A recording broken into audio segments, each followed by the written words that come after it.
Chapter 829. Uninvited Guests 100 Flowers City. The entire city was celebrating the city lord's wedding.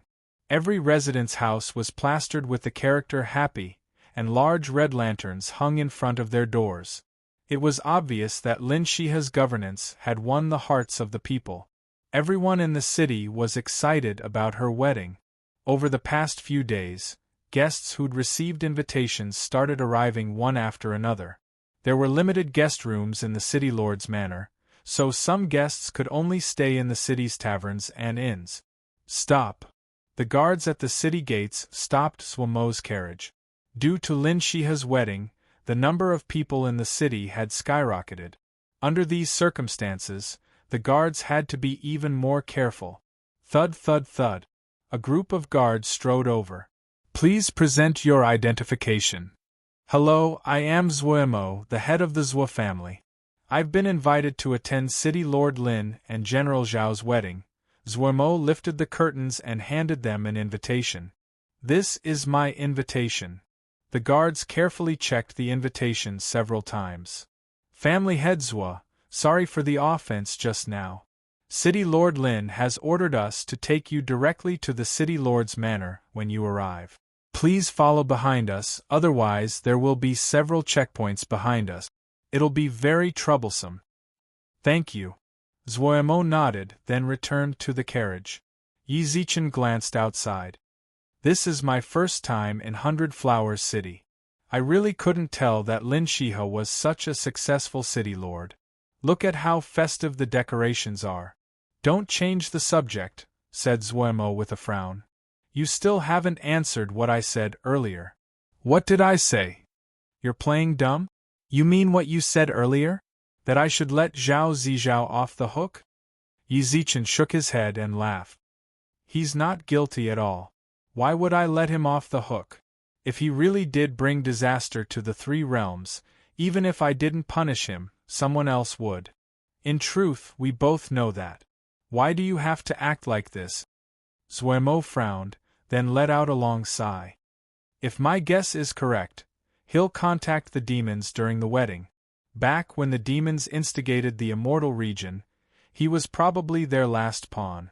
Even if you don't say anything, I know that's definitely the case. Zhuomo sounded indescribably certain. It's not good for a woman to be too smart. Yi Zichen shrugged helplessly. Since you already know, why are you still asking me to spare him? Colluding with the demon realm is a great crime. His actions will bring disaster to the entire three realms. You want me to let him go, but will the world let him go? Sister Lin really loves him. I don't dare to imagine what would happen to Sister Lin. Zichen, you are the immortal region's Yellow Emperor. Your words carry a lot of weight in the other two realms. If you tell them to let him go, they won't bother him anymore. Can't you tell the difference between personal feelings and righteousness? I'm begging you. You can't understand what it's like for a woman to love a man wholeheartedly. You're definitely thinking of killing him, right? But have you thought about what Big Sister Lin would do? Your relationship with Xie should be very good as well. Have you thought about what would happen to her? Zichen, I, Zhuomo, have never begged you before. This time I'm begging you. Let him go for my sake. Yi Zichen huffed and puffed. Zhuomo had already said this much, but he couldn't bring himself to continue speaking righteously about the three realms' grand Tao. After a long while, he let out a sigh. If his actions aren't too bad, then I'll let him go. Thank you, thank you. Zhuomo repeatedly thanked him, but the atmosphere in the carriage changed slightly. Yi Zichen did not say a single word along the way. He merely looked out the window at the brightly lit residences with a solemn expression. Family head Zhuo, we're here, said one of the guards in front of them. Zhuomo took out a bag of money and placed it in their hands, then told them to go and have some tea. The guards refused at first, but when Zhuomo mentioned that they would take it as a gift, they finally accepted. Family head Zhuo. An old woman had been waiting at the entrance to the city lord's manor for a long time. Yi Zichen nodded at her and smiled. The group entered the manor. However, before they'd taken more than a few steps, Lin Shiha approached them. Lil Mo, you're finally here. I've been waiting for you for so long. I've always reserved the largest room for you. Quite a few sect heads have come, but I've never given up my room. What do you think? I treat you well, don't I? As the day of her wedding approached, Lin Shiha's expression was both joyful and flirtatious. After all, a woman about to get married was blessed from head to toe. Thank you, big sister. I'm here to be a bridesmaid. Of course you're here. Don't even think about it, said Lin Shiha with a smile. Lin Shiha smiled, then her gaze landed on Yi Zichen. Emperor Yi, you're here too? And with Lil Mo? I've long since heard about you too. When will I be able to attend your wedding? Big sister Lin, don't mess around, said Zuemo, blushing. Don't mess around? You're already embarrassed, teased Lin Shiha. Then she turned to Yi Zichen and smiled. Emperor Yi, why aren't you saying anything? You two sisters are in the middle of a lively conversation. If I butt in, wouldn't that be inappropriate? Yi Zichen smiled calmly, then spoke. How come I don't see Xie or our groom, General Zhao? Xie went out to prepare for the wedding. She's even more concerned about my wedding than I am, said Lin Shiha. Lin Shiha said, Zi Zhao should be teaching his little brother martial arts. He should be here soon. What a pity. I'm here now, aren't I? At that moment, the side door to the city lord's manor opened. Zhao Zizhao walked out, dressed in plain clothes and holding a long spear. His body was drenched in sweat. It was obvious he'd just returned from training. Look at you. You don't even know how to wipe your sweat? When she saw his appearance, Lin Shiha walked up to him and carefully wiped the sweat off his face with a handkerchief. I can't possibly have my wife's son greet me alone, said Zhao Zizhao warmly. Then he took Lin Shiha's hand and looked at her. Family Headswa, I didn't know you were here. I was busy teaching my good-for-nothing little brother, so I didn't come out to greet you. My apologies. Given my relationship with Big Sister Lin, there's no need for such formalities, said Zuemo with a smile. Zhao Zizhao nodded at her, then turned to face Yi Zichen. He froze. His actions were obviously startled, but he quickly sorted out his emotions and walked over with a smile. Emperor Yi, you're here. Chapter 830. A battle of words within the longevity courtyard. Several hours after Yi Zichen left, Xiao Yumei and Lil Tiantian appeared in his courtyard. Lori, is Yi Zichen here? Little Lori was the only one in the courtyard, happily eating pills. When she heard someone ask about Yi Zichen, she didn't even look up as she replied, I'm fine. No. Do you know what he's doing? He went with Zuemo to attend City Lord Lin's wedding. Lil Tiantian continued to stuff pills into her mouth. Little Lori was still stuffing pills into her mouth. He told me to stay and protect you too. Don't go out for the next few days. If you're going out, tell me in advance. All right. After hearing Yi Zichen's situation, Xiao Yumei nodded, then led Tiantian out of the courtyard. He's only been home for a few days. After coming out, Xiao Yumei helplessly sighed. At this moment, Xiao Tiantian stopped and blinked her eyes as she spoke. Daddy isn't here, so let's go play with Auntie Chang-yi, okay? Go play with her. Xiao Yumei frowned. When they'd returned to Maple City, Chang-yi had stayed in the longevity courtyard for a few days. She didn't know why, but Tiantian, who didn't like talking to others, was so affectionate with her. It was just like how she treated Zichen and herself. Xiao Yumei was rather surprised. She was happy to see Tiantian so lively, but whenever she saw Chang-yi, she found it strange. Lori just said that Daddy left her to protect us. It might be dangerous, so we shouldn't go out. It's fine, Auntie Chang-yi is in the heavenly court. There's nowhere safer than there. We won't be gone for long, we're just going to play, okay? Okay? Tiantian tugged on Xiao Yumei's hand coquettishly. Xiao Yumei, who doted on Tiantian to begin with, instantly couldn't resist. She pursed her lips helplessly and rubbed Tiantian's head. Fine, fine, then let's go play with your Auntie Chang-yi. But how are we supposed to go? Mommy isn't as familiar with the heavenly court as your daddy is. Hee, I have an idea. Then Mom will go tell Luli. Before she could finish her sentence, Xiao Tiantian interrupted her and said, There's no need to say anything. Auntie Luli is eating happily, so why should we disturb her? Let's go. In the city lord's mansion, everyone landed in the middle of the courtyard. As soon as Yi Zichen finished speaking, Zuomo couldn't help but frown. Zhao Zizhao's expression froze slightly as well, but he quickly composed himself and smiled calmly. Emperor Yi, what are you saying? Isn't it? On the way here, I saw that the guests had already arrived, but my leisure house did not receive any invitations from General Zhao and City Lord Lin. However, I like to join in on the fun, so I came uninvited. I hope General Zhao won't blame me. There was a hint of provocation in Yi Zichen's tone, and his undisguised playful gaze caught everyone's attention. Zhao Zizhao's expression did not change as he continued to smile. How could I blame you? I couldn't have asked for anything more than for you to attend my wedding with Shiha. In truth, we're still sending people to deliver the invitations. As you can see, although quite a few people have come to Hundred Flowers City in the past few days, the truly important figures haven't arrived yet.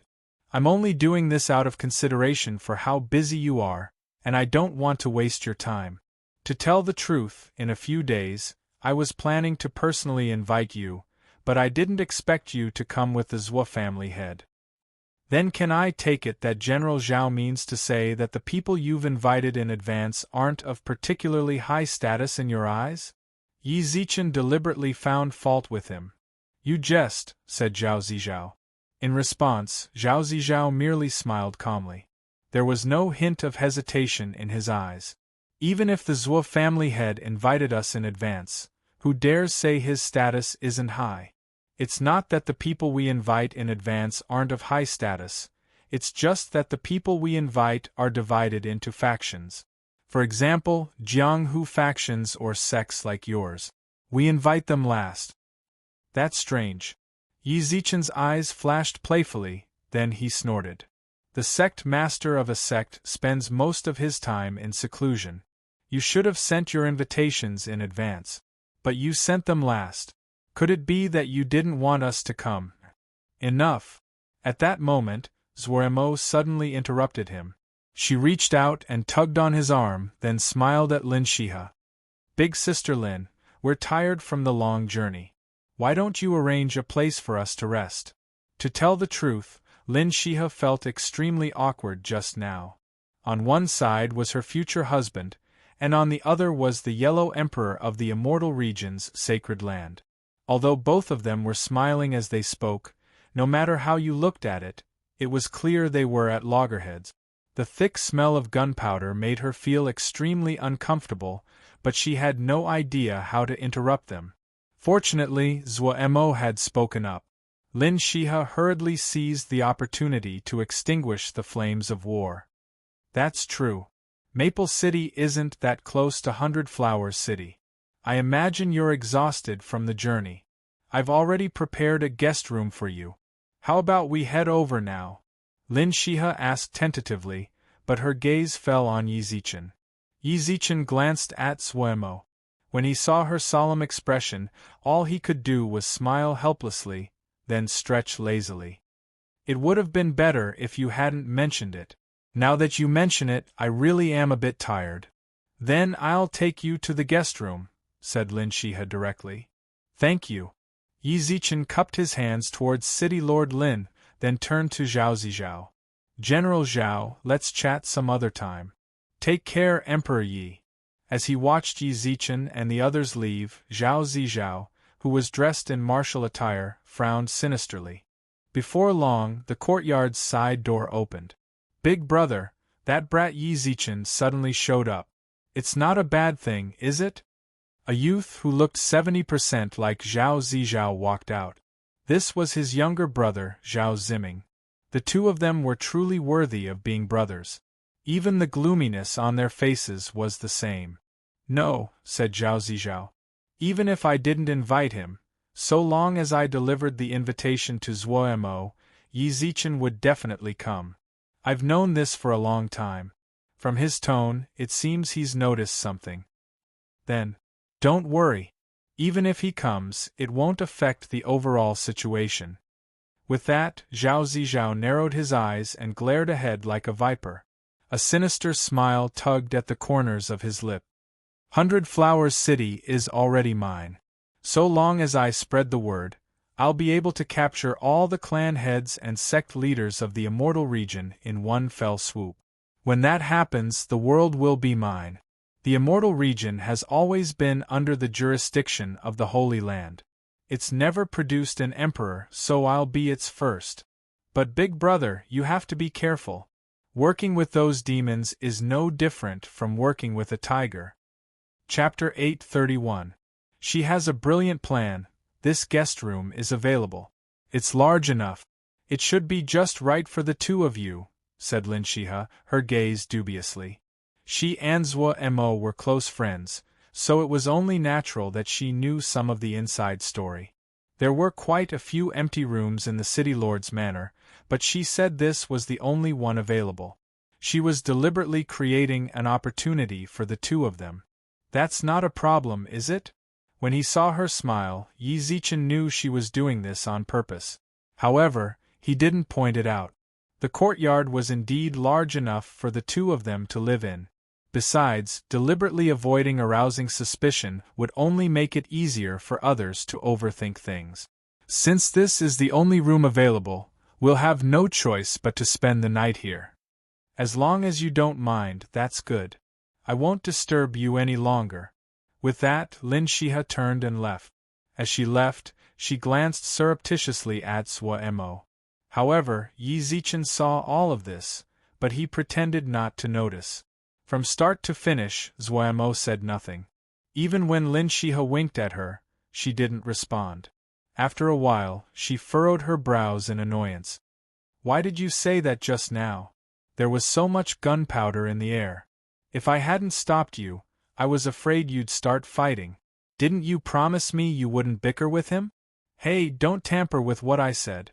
Back in the carriage, we agreed that if his behavior wasn't particularly vile, I'd let him go. Yi Zichen arched his brows, cocked his head, and laughed. It's just that whenever I saw him, I felt annoyed. I couldn't help but provoke him. However, I only ridiculed him with my words. You don't have to take it to heart. Aren't you afraid of alerting him? Said Zhuemo helplessly. Just now, you were so aggressive. If you bicker with him, he'll definitely glean some inside information from your words. If he really guessed something, what if he gave up on the plan? Alerting him? I already alarmed him the moment I set foot in the city lord's manor. Yi Zichen twitched his mouth in disdain, then sat down on a stone chair in the courtyard. However, if he's afraid of me and cancels the plan, wouldn't that be a good thing for you, me, and the Three Realms? You're wrong to think like that. As long as he's from the demon realm, then even if he doesn't want to, the demon realm will force him to do something. If he cancelled it now, the plan would be delayed. When the time comes, we won't know anything. Won't we be even more unprepared? Originally, the enemy was in the light while I was in the dark, but you forcefully turned the situation into one where the enemy is in the light while I am in the dark. I really don't understand what you're thinking. Although Zhuemo had begged Yi Zichen to let Zhao Zizhao go just this once, it was clear from her words and her urgent expression that she was doing this for Yi Zichen's sake. Yi Zichen's heart warmed, then he pursed his lips and smiled. No, everything about him is under my control. What I did just now was to make him suspect that I knew everything. That way he might panic. Even if he's in a good state of mind and doesn't panic, but… Whoosh! Yi Zichen waved his right hand, and ripples appeared in the air in front of them. This. Zhuemo stared blankly at the ripples in front of her.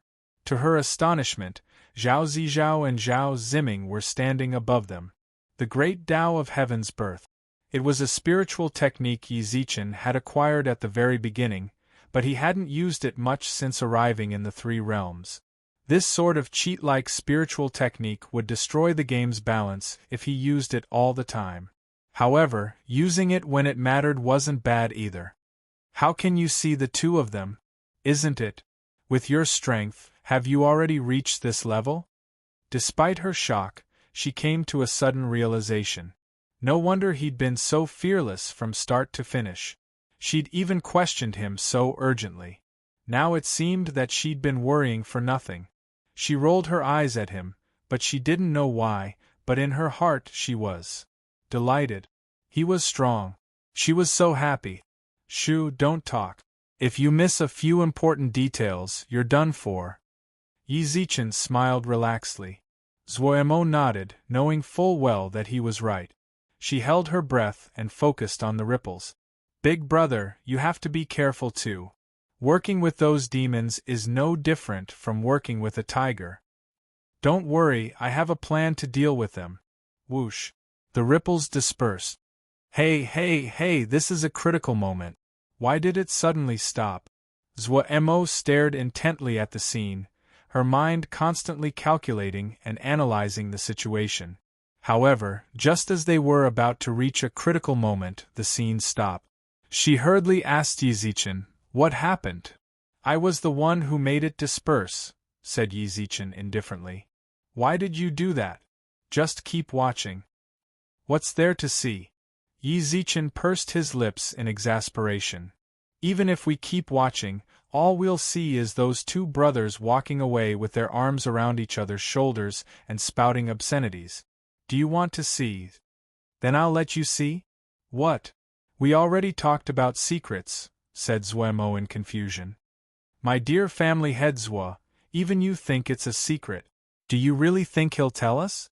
Yi Zichen let out a long sigh. Zhao Zizhao is extremely shrewd. He's absolutely capable of keeping secret. When he told Zhao Ziming he had a plan, he was just giving him a hint. But there's no way he's going to tell you exactly what it is. Put yourself in his shoes and think about it. If it were you, would you tell him? After a moment's hesitation, Zuomo shook her head. "That's it," said Yi Zichen with a smile. "But what we've seen is already advantageous to us. I never would have guessed Zhao Zizhao's ambitions were so great. He wants to declare himself an emperor outside the immortal region. And that Zhao Ziming, he's not bad. He's improved a bit since arriving in the immortal region.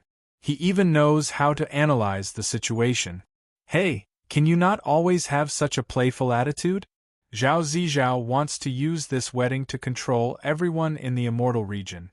Shouldn't we prepare in advance, in case?" "In case what?" "Just let him play." Yi Zichen twitched his mouth indifferently. It's better to be safe than sorry. Can you not always be so fearless?" Chapter 832. A living sacrifice. Since the demons themselves emitted nether demonic energy, even though Guli had taken over their territory and forced them to live in the subdimension he'd created, as time passed, they'd transformed this place into a second demon realm. An altar stood in the center of the subdimension. It had been sculpted by a demon ancestor. A demon wielded a mace, two sharp fangs protruded from its mouth, and a pair of bat-like wings sprouted from its back. In front of the altar was a huge, fiery crater. Demonic energy continuously emanated from the crater, making the demonic energy even denser here than elsewhere. Bang! Bang!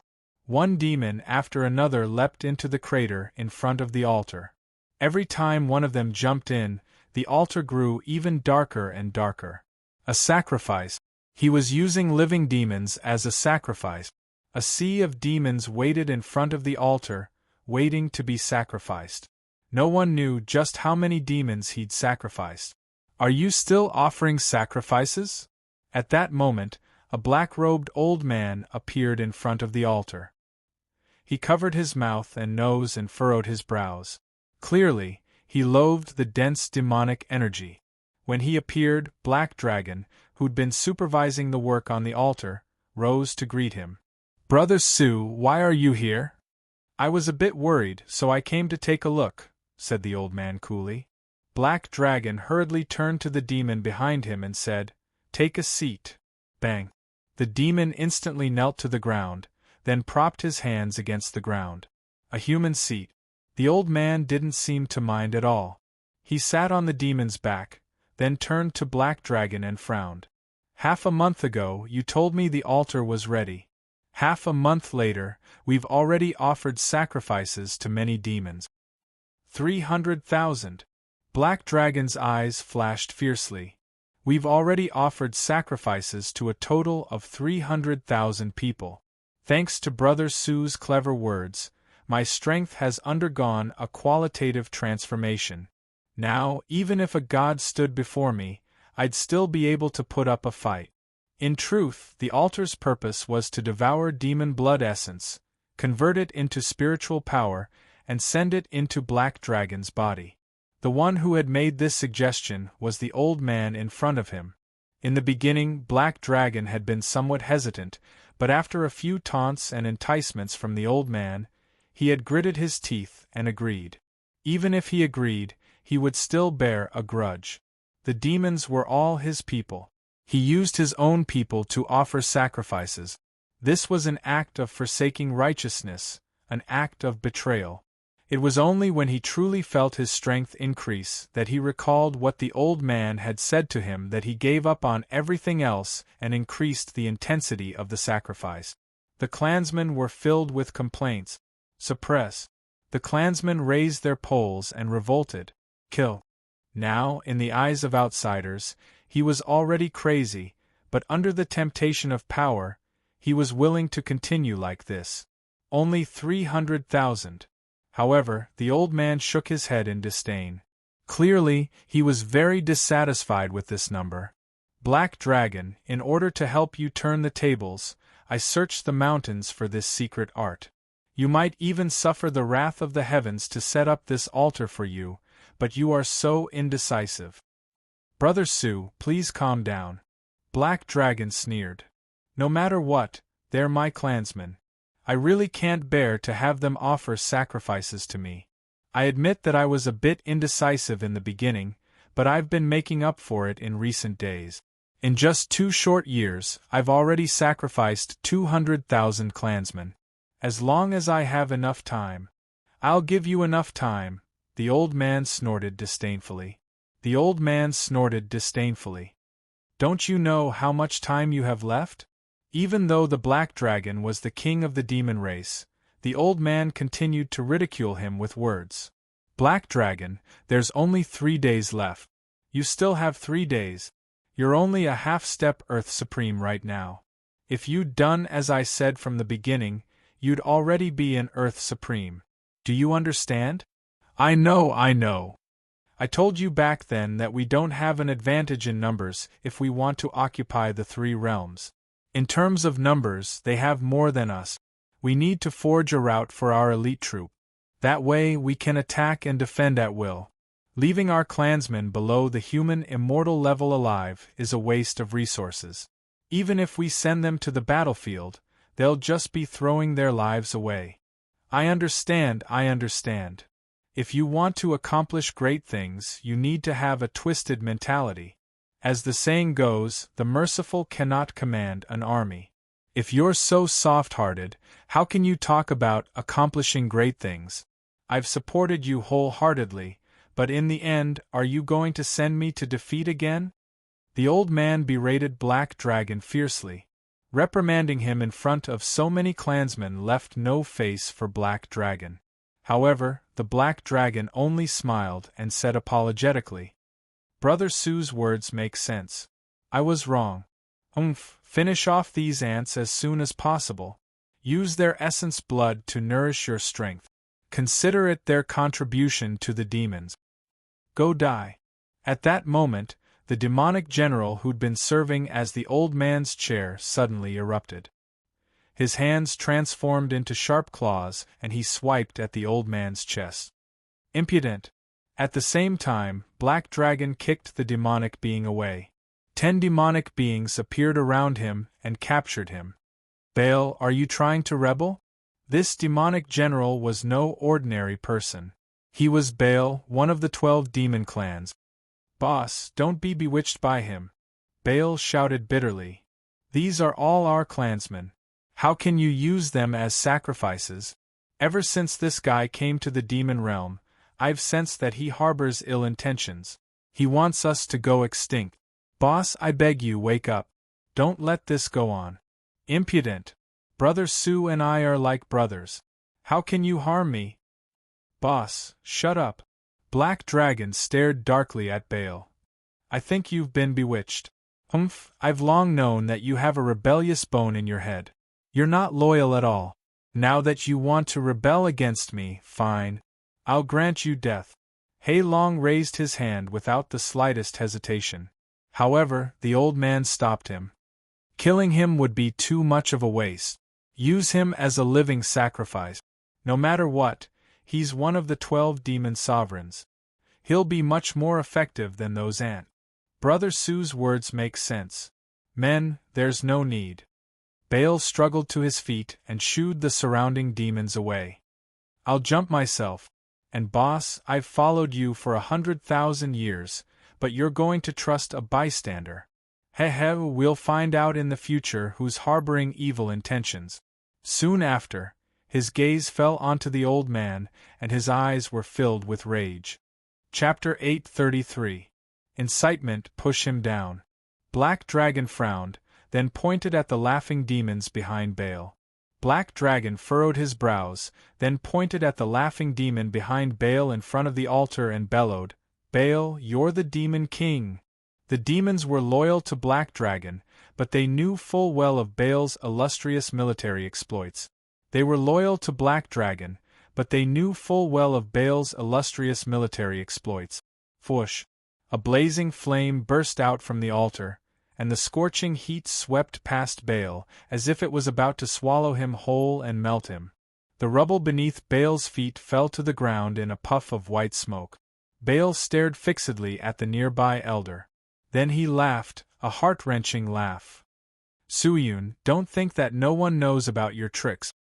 His Majesty may be bewitched by you now, but one day, he'll definitely come to his senses. I'll say it again. I'll wait for you on the road to the Yellow Springs. Baal closed his eyes and stretched out one of his legs. His tone instantly became low and deep. Wait. A commotion broke out in the crowd of demons below the altar. Not long after, the figure of a woman appeared in the crowd.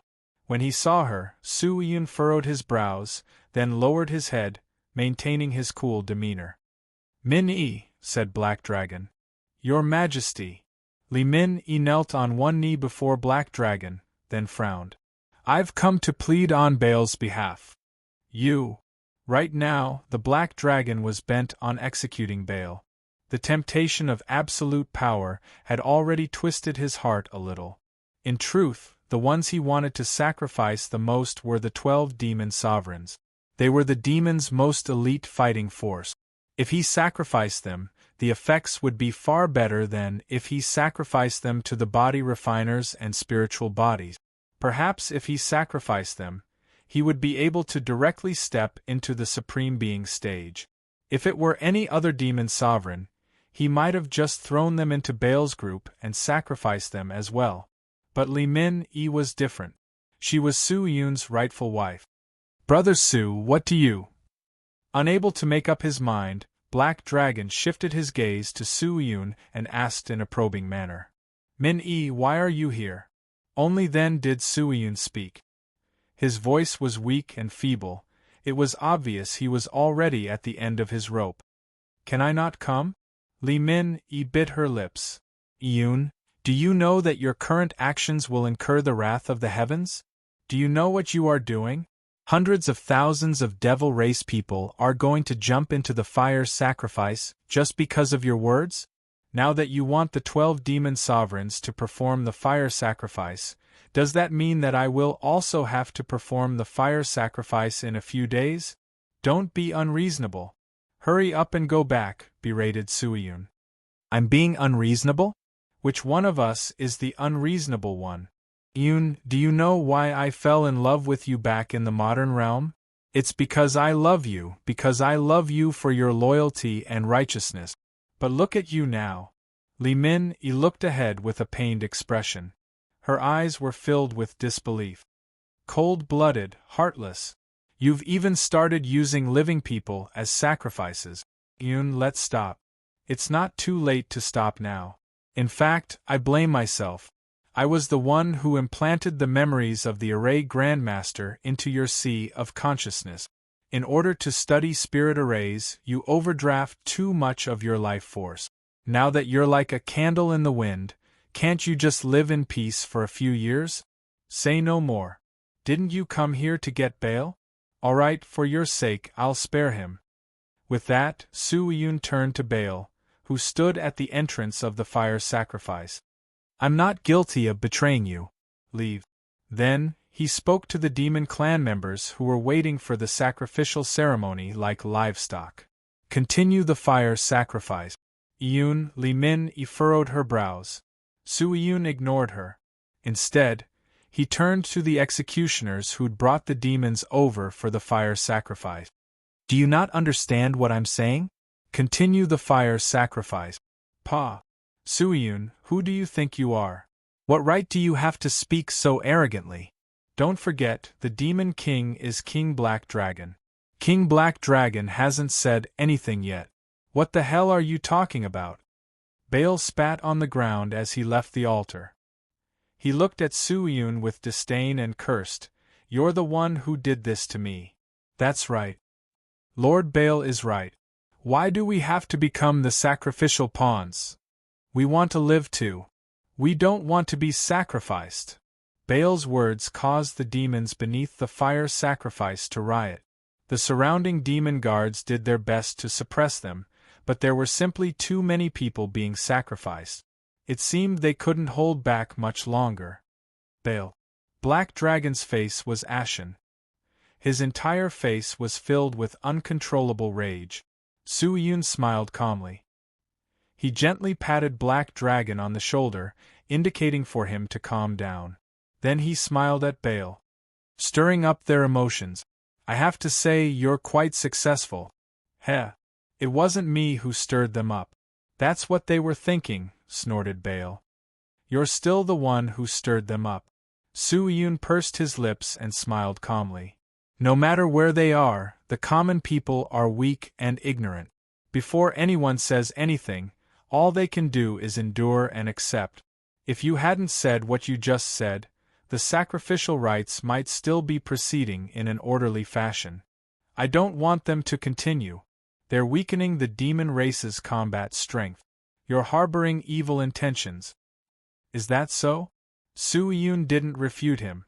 Instead, he looked down at the rioting demons. Everyone, please listen to me for a moment. As he shouted, Su Yun intentionally used the spirit concentration art. Instantly, the crowd below stopped what they were doing. As you all know, the demon race's former territory has been taken over by those with wild ambitions. Left with no choice, we can only live in this subdimension I created. However, perhaps you don't know this, but this isn't a place we can live in for long. It's stable because its creator is still alive. However, what I want to say is that my time is almost up. I'll die soon. When Li Min Yi heard this, she almost burst into tears. She'd loved him from start to finish, even though she knew deep down that she'd never been in his heart. The crowd fell silent. After a long while, someone shouted, "If you're going to die, then die. If you want to die, just die. Why do you want us to die with you?" Chapter 834.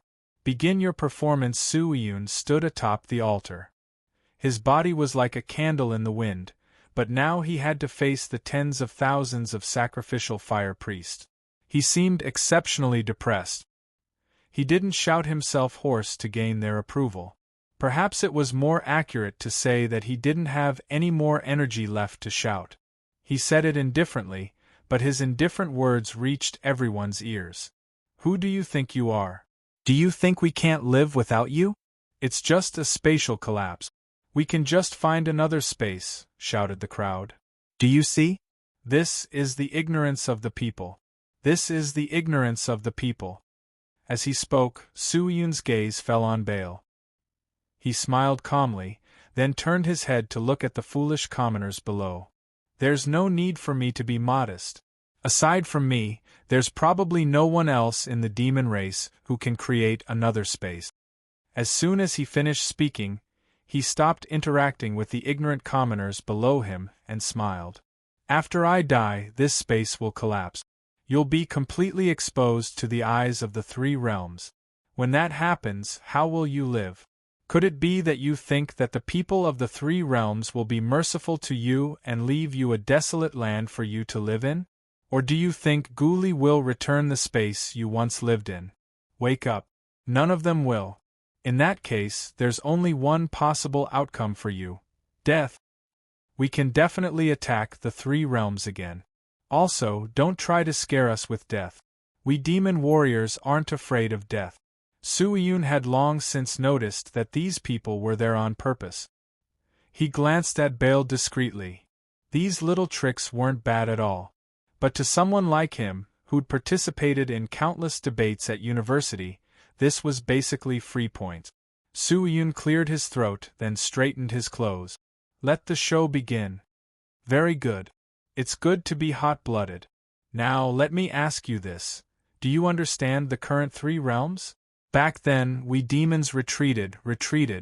Clearly, we were defeated, not retreated.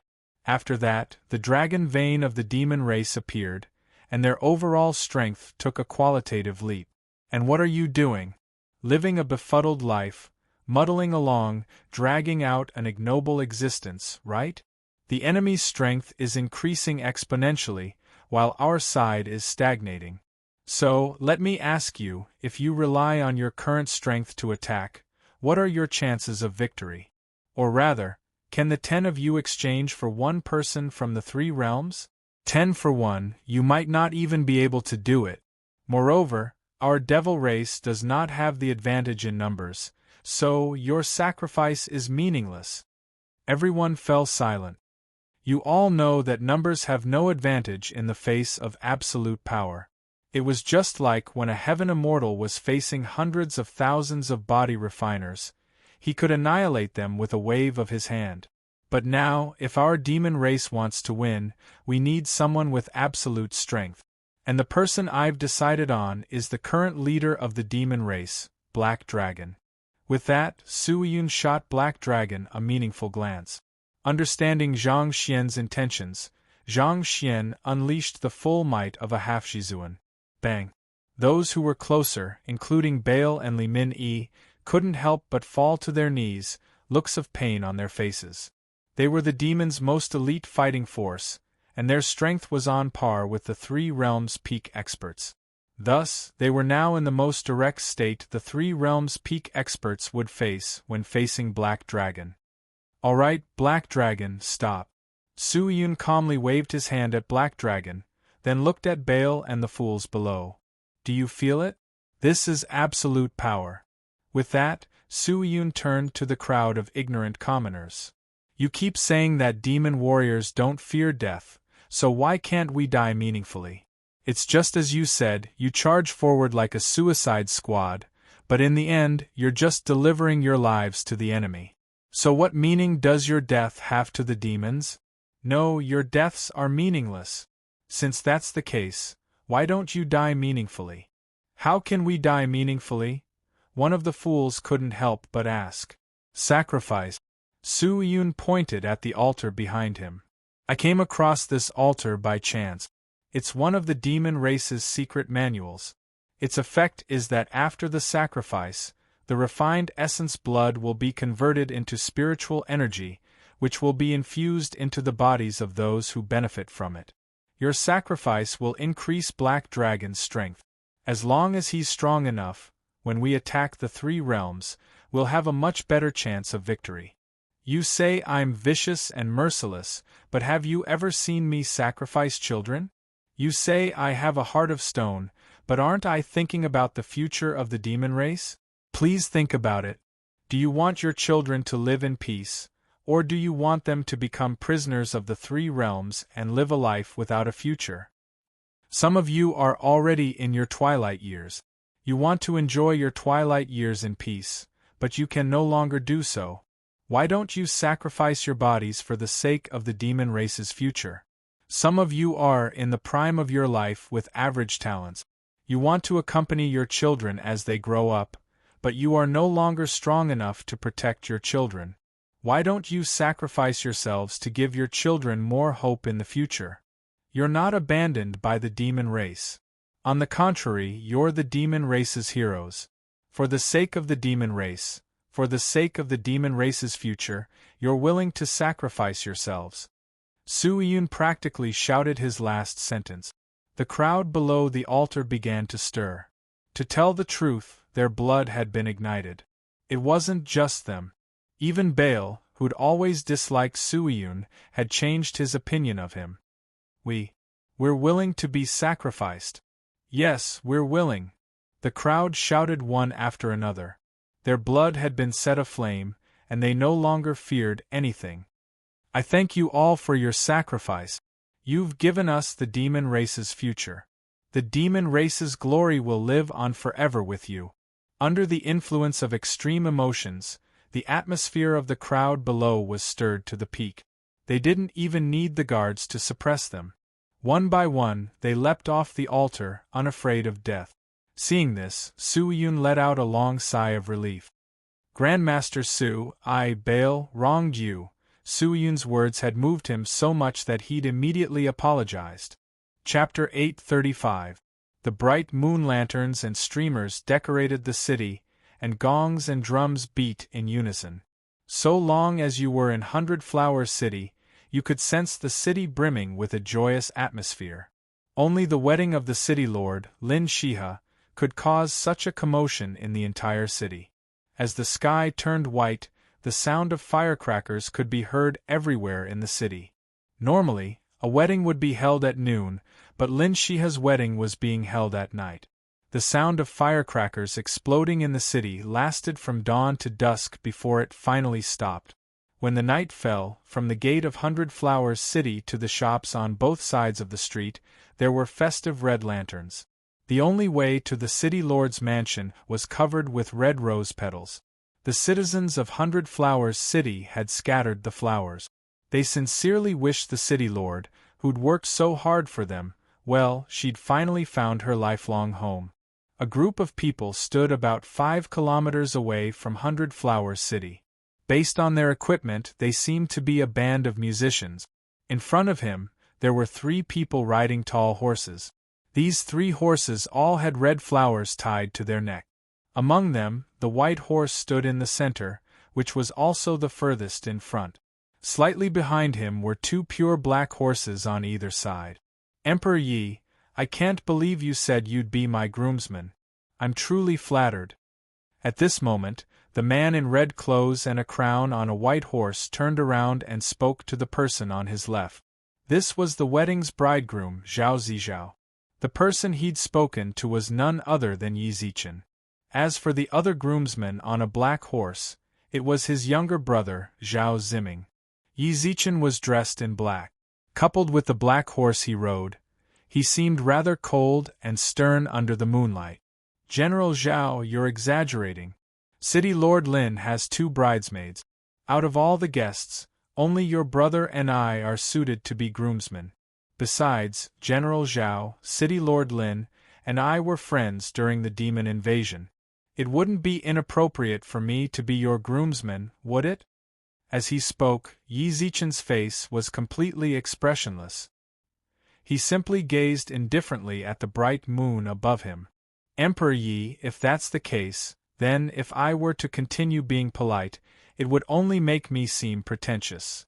Zhao Zizhao smiled calmly, but when he noticed Yi Zichen's gaze, he couldn't help but laugh.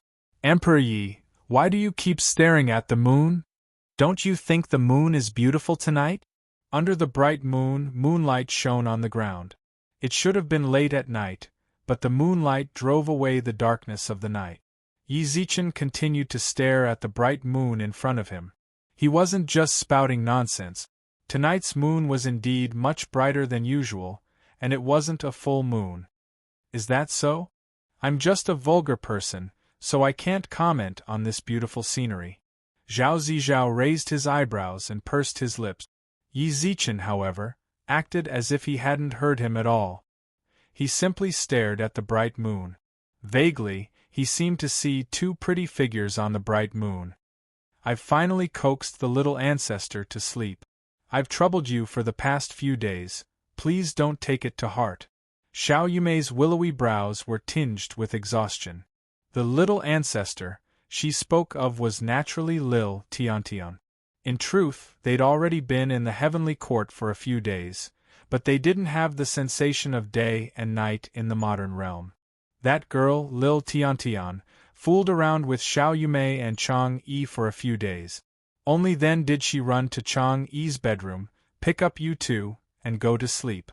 Fortunately, Xiao Yumei was now a sky immortal, so she was able to resist the little ancestor's scourge. She's a kid, after all. She likes to play around. Naturally, I won't take it to heart. I quite like Tiantian. Besides, it's been 10,000 years since someone has come to my moon palace. I'm more than happy that you're here to add some liveliness. Why would I take it to heart? Chang Yi pursed her lips and smiled. Then she looked at Xiao Yumei, who sat beside her, and said, "That's right. It's been so long, but this is the first time we've sat together." "That's right." Xiao Yumei nodded. If one paid close attention, they'd realize that even their tones were very similar. They seemed to have no desires or desires, as if they were as ethereal as fairies. "Actually, I've wanted to say something before, but I never found the opportunity." Chang Yi smiled upon hearing this. "Me too." Their eyes met.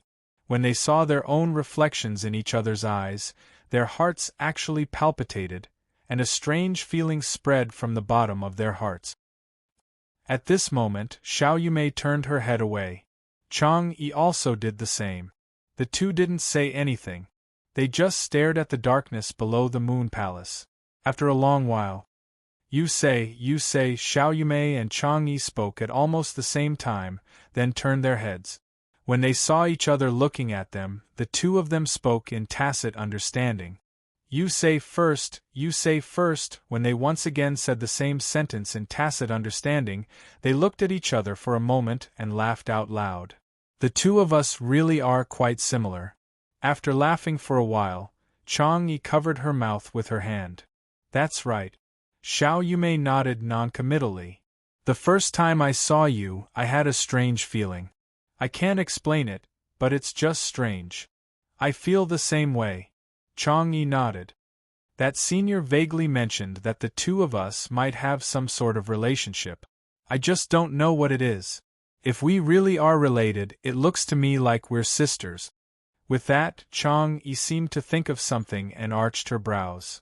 I almost forgot how you got here. Could it be that Zichen sent you up here? If so, why didn't he come with you?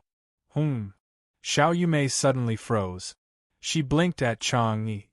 Didn't you give Tiantian some sort of treasure that sent us here? Chang Yi couldn't help but freeze, then shook her head.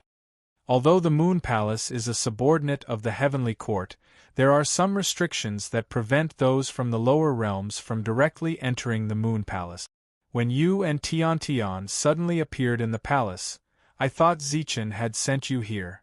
Was that not the case? The two of them looked at each other in astonishment.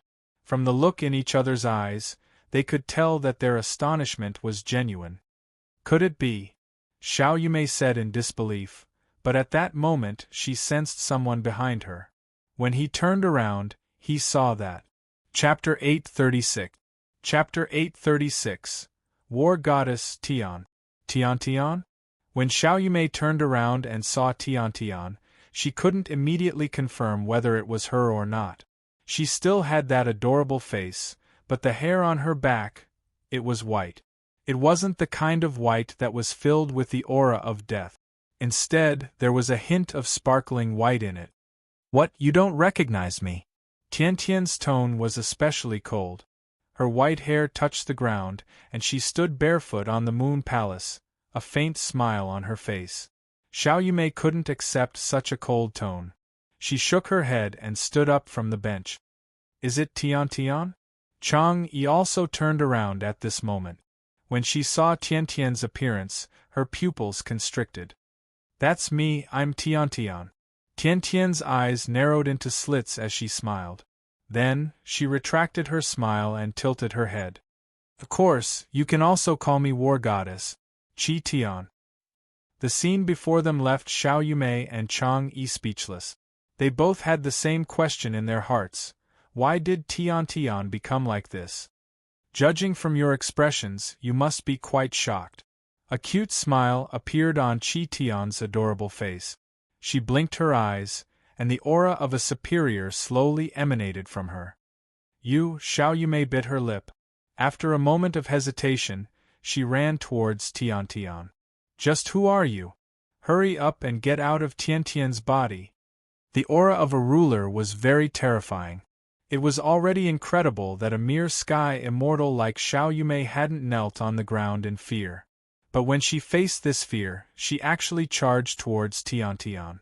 This was a mother's love for her child. At this moment, she wasn't someone who felt fear from the aura of a ruler. Instead, she was a mother worried about her daughter. Qi Tian smiled. Her smile was no different from Tian Tian's usual smile. Her gaze was gentle as she looked at the somewhat crazed Xiao Yumei. I'm Tian Tian. Didn't I say it from the start? I'm Tian Tian. But I'm sorry, I've been lying to you from the start. I lied to you about my true identity, Qi Tian. You're not. Why not? Do you want me to tell you what happened when you took me away from the orphanage? He was stunned. Xiao Yumei stared blankly ahead. When she heard the words orphanage, she didn't know what to say anymore. Do you know why I don't like to talk? You think I'm autistic, right? However, the truth was that my divinity had shattered and I had fallen from the god realm to the modern realm where you live. At that time, I was filled with resistance towards this unfamiliar environment. I was not familiar with this place, so I could only keep my mouth shut to conceal my identity and ensure my own safety. How could this be? Xiao Yumei muttered in a daze. Tian Tian, how could this be? After that, we ran into Yizichen. From the moment I laid eyes on him, I knew he was the Divine Father's chosen son of heaven. I also deduced that you were his fated star. That's why I pretended to be close to him and let the two of you interact. Qi Tian smiled faintly, but in Xiao Yumei's eyes, her smile was no longer childlike. The current Tian Tian was only a stranger to her. Actually, I've always been very grateful to you. It was your appearance that made me feel a bit more warm in that unfamiliar environment. In order to repay you, I've always been secretly protecting you, but you never noticed. Of course, it's impossible for you to notice. I could have left a long time ago, but to tell the truth, I don't know why I couldn't bear to leave you. Furthermore, I wanted to see what kind of situation the Divine Father's chosen Son of Heaven would have, so I stayed by your side. You might not know this, but pretending to be a child is really tiring. In order to not arouse your suspicions, I've always acted like an idiot. But I really want to say that I'm really, really grateful to you. Don't say any more. Xiao Yumei reached out and stopped Qi Tian. At that moment, she was already unable to listen to any of this. Qi Tian's every word toppled her past. She couldn't accept it, nor did she want to accept it. At that moment, her legs gave way. Chang Yi reached out to support her. Qi Tian wanted to go over, but in the end, she resisted the urge. You're Qi Tian, right? After a while, Xiao Yumei let out a long sigh. You said that pretending before was very tiring. Now that you've revealed your identity, you don't want to pretend anymore, right? Actually, say no more, Xiao Yumei interrupted her with a smile.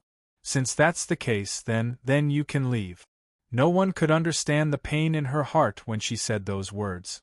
Just now, Qi Tian had said that she was very grateful to Xiao Yumei for appearing. She'd felt a bit of warmth in that unfamiliar environment. Wasn't Xiao Yumei the same? It was Qi Tian who'd accompanied her through the darkest and lowest times of her life. It was Qi Tian who'd supported her through that path. She'd treated Qi Tian like her own daughter, but now the goddess of war? Qi Tian? She'd rather believe that all of this was just a dream. When she woke up, Tian Tian would obediently lie by her side, muttering "mommy" in her sleep. For a moment, Xiao Yumei couldn't help but cry. Yumei. Chang Yi worriedly called her name. She didn't know why, but her heart actually ached as well. She felt it. Chang Yi clearly wasn't Xiao Yumei, but she could feel the sorrow and desolation in her heart. Unbeknownst to her, Qi Tian, who'd been standing indifferently in front of her, was also trembling. She was the goddess of war, one of the 36 true gods who'd been born since the beginning of the god realm. But Xia also had feelings. They'd been together for 2 years. Even though 2 years didn't count for much to her. But these 2 years were extremely important to her. Seeing Xiao Yumei sobbing on Chang Yi's shoulder, Qi Tian felt as if her heart was being pierced by needles. She'd always told herself that she was the goddess of war, one of the 36 true gods. She had to maintain her calm at all times. But her heart still ached. After a long while, she finally composed herself and spoke. "Before I leave, I still have something to do." With that, she soared into the air, her hands forming seals. 2 key-like lights landed between Xiao Yumei and Chang Yi's eyebrows. In an instant, the lights grew brighter. Qi Tian's face was filled with disappointment. She bowed deeply towards Xiao Yumei. Chapter 837. Chapter 837. Don't let them down, Within a small subdimension, Lin Ru was sitting cross-legged, munching on melon seeds. Suddenly, she arched her eyebrows. She put her leg on the ground, reached out, and tapped the air. A ripple appeared where her finger had touched. She frowned at the ripple. "Why do people always challenge my bottom line?" She muttered impatiently, then disappeared from the subdimension. When she reappeared, she was in the Moon Palace. She squinted her eyes. Even she couldn't look directly at the blinding light, but she sensed that the light wasn't the one who'd challenged her rules. But she'd already locked onto its location.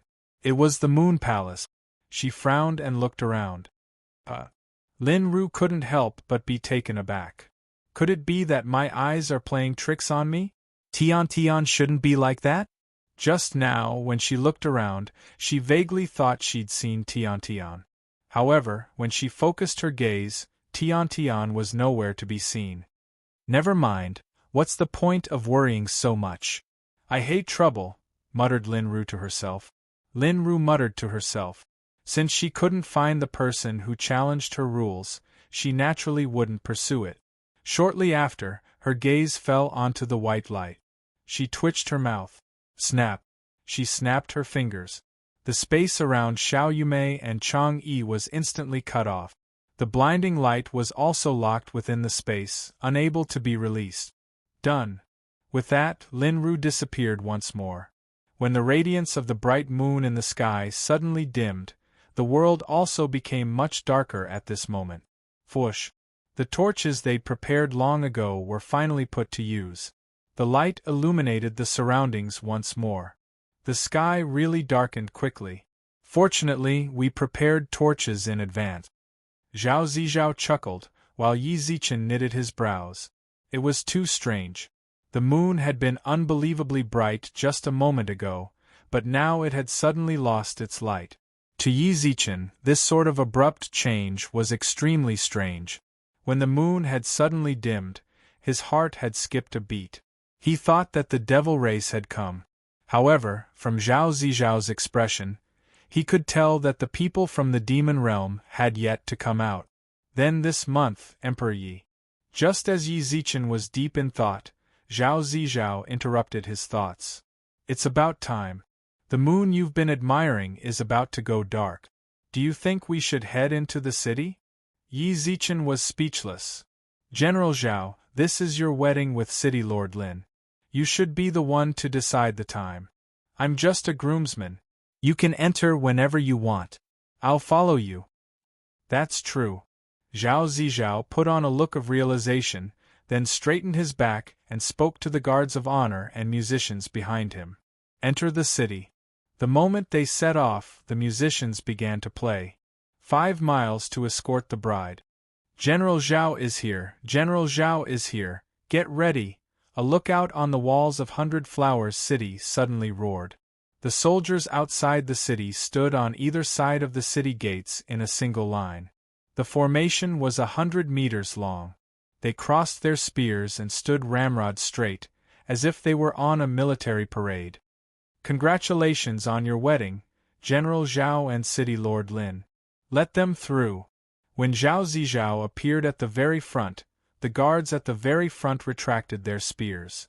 After that, each group of spears at the back retracted in a rhythmic manner until the last guard of honor walked in.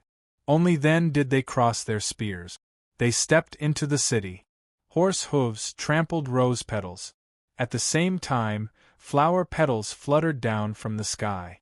Hundred Flowers City lived up to its reputation as the capital of flowers. As colorful flower petals drifted down from the sky, Zhao Zizhao and Lin Shiha's wedding seemed even more romantic. As for the origin of these flower petals, so long as you looked up, you'd see the citizens of Hundred Flowers City holding flower baskets in their hands. They stepped through the air and slowly descended. It was obvious that they'd done this for the wedding. The citizens of Hundred Flowers City had gone to great lengths as well. Yi Zichen couldn't help but sigh as he watched. Not bad. Was this General Zhao's idea all along? Emperor Yi, you really think too highly of me. I'm just a martial artist. How could I possibly have thought of all this? I suppose the citizens organized this themselves, replied Zhao Zizhao calmly. So that's how it is. The citizens of Hundred Flowers City are really putting in a lot of effort for City Lord Lin and General Zhao's wedding. Yi Zichen looked at the lanterns lining the streets, then at the flower petals falling from the sky. General Zhao, you absolutely can't let them down. Zhao Zizhao, who was sitting on horseback, suddenly froze. After a while, he finally reacted and replied, "That's right. Emperor Yi, what did you just say? I didn't quite hear you." "No way, General Zhao, with your cultivation, how could you not hear me?" Yi Zichen arched his brows. "Did you really not hear me, or did you not want to hear me? Emperor Yi, please don't overthink things. I really didn't hear you. When I thought about how I was about to marry Shiha, I was overjoyed, but I was a bit distracted." "Is that so?" Yi Zichen pressed his lips into a smile. "Then let me repeat myself. Just now, I said that you mustn't let down the citizens of this city." "That's right, but I'm a bit confused." "Why do you say that?" asked Zhao Zizhao in confusion. "Look at the citizens of this city. They're working so hard for General Zhao and City Lord Lin's wedding. Only Hundred Flowers City has citizens like this." "General Zhao, you must treat them well," replied Yi Zichen. "Of course," said Zhao Zizhao, his expression unchanged. Zhao Zizhao's expression did not change as he smiled. "I am a general of Hundred Flowers City. It is my duty to protect the citizens here. Besides, Shiha is about to become my wife. Whether for public or private reasons, I will live and die with Hundred Flowers City. I will protect them." Ha! Yi Zichen couldn't help but sneer inwardly. This guy really knew how to put on an act. However, he couldn't voice his disdain.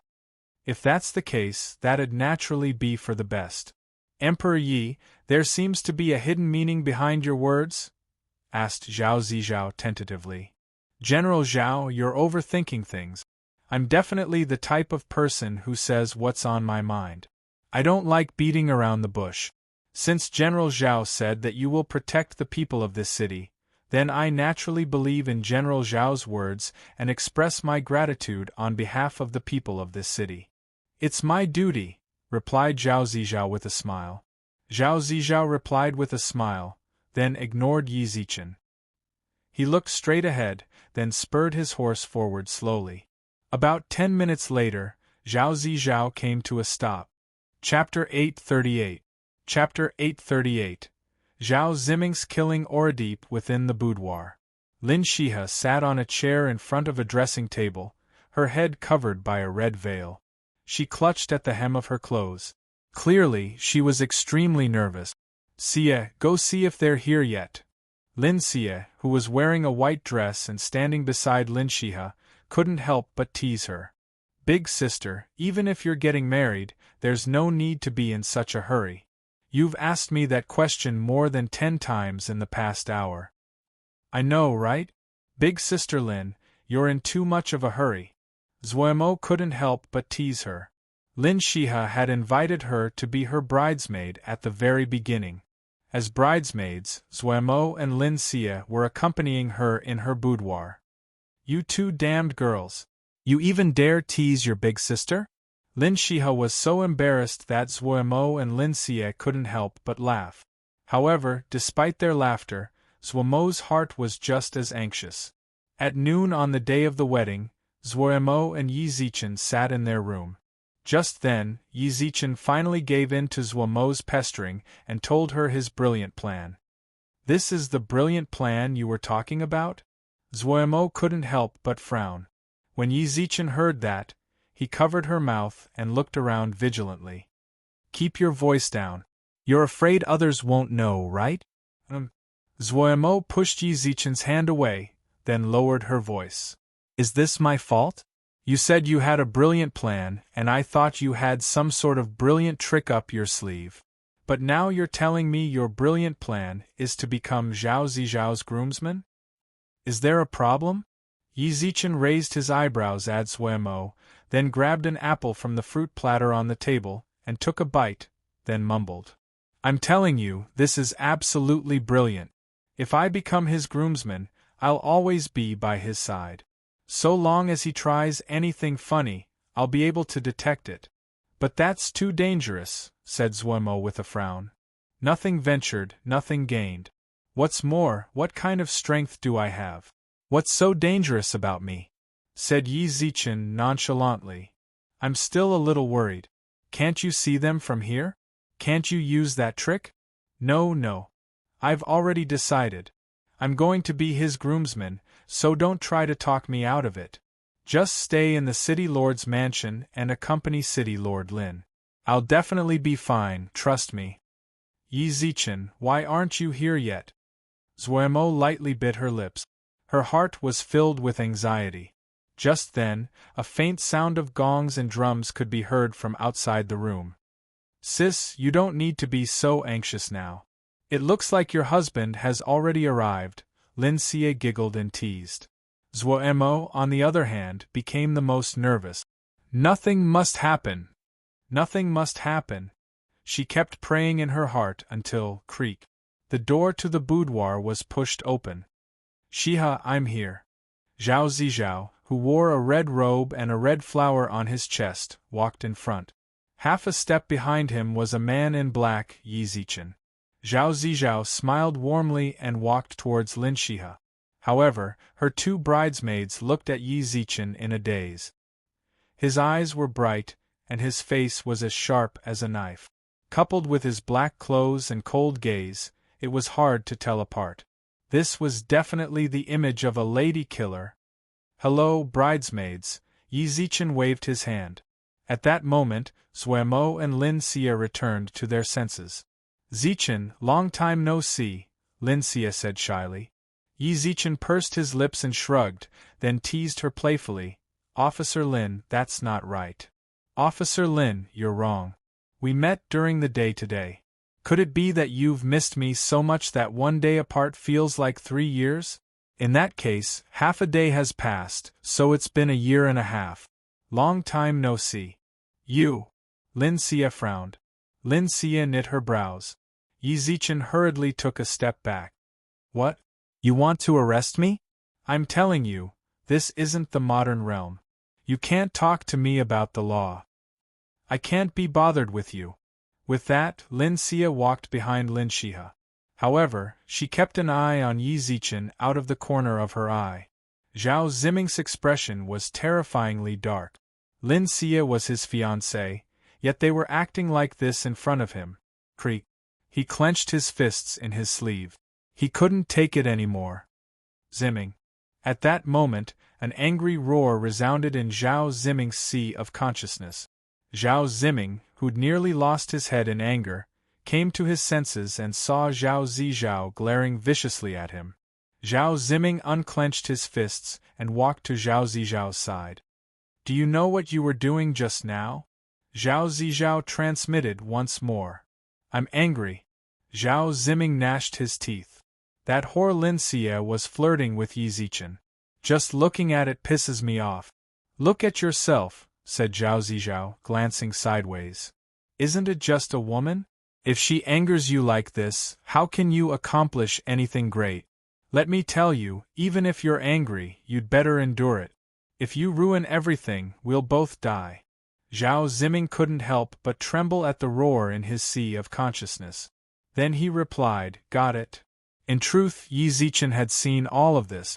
In particular, when Zhao Ziming was about to attack, Yi Zichen clearly sensed his killing intent. It was strong. So strong that even Yi Zichen was a bit stunned. On the surface, Zhao Ziming was roughly at the level of a human immortal, but the killing intent he just radiated was absolutely not something a human immortal expert could possess.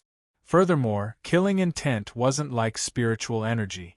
It required years of killing and drinking blood in order to become dense.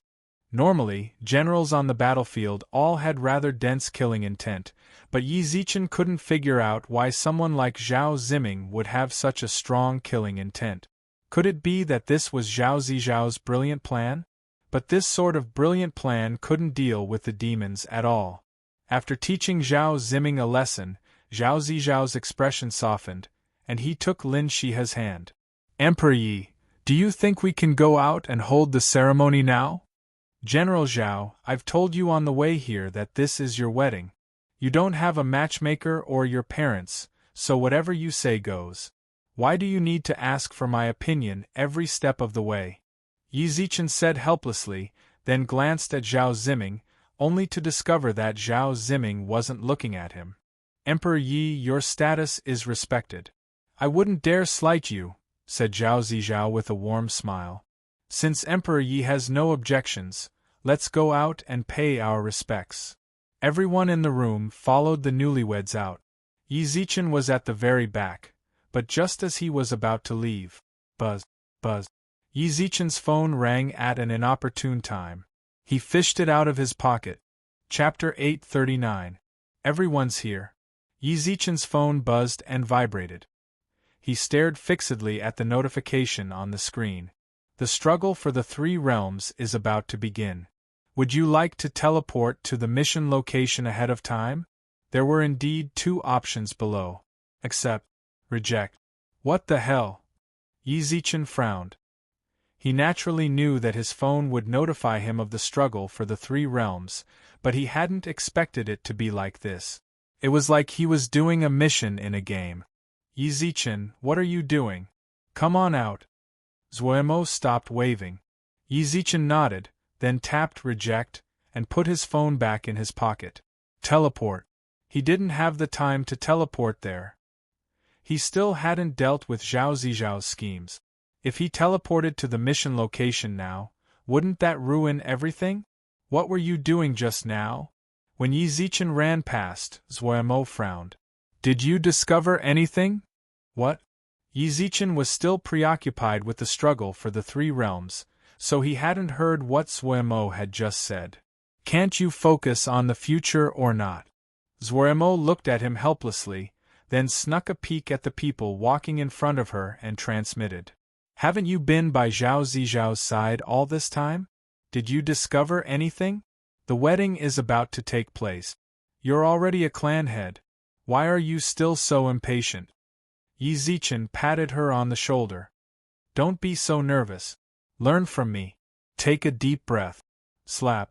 Zuemo angrily slapped Yi Zichen's hand away. "Don't be so cheeky. You still haven't told me whether or not you discovered anything." "I didn't." Yi Zichen shrugged helplessly. "He knows his place. I really didn't notice anything out of the ordinary at the time, but we'll deal with it as it comes. It'll be fine." Yi Zichen and Zuemo whispered to each other in the back. Zhao Zizhao, who led the way, held Lin Xihe's hand and smiled strangely. Before long, his smile faded and he slowly walked into the front hall. No matter what, Lin Shiha was a city lord from the outer regions of the immortal region. She had quite a bit of status. Naturally, many people would attend her wedding. The front hall of the city lord's mansion was already full of people. The guests were also very particular about where they sat. Those with higher statuses would naturally sit closer to where the ceremony was being held, while those with lower statuses would sit outside.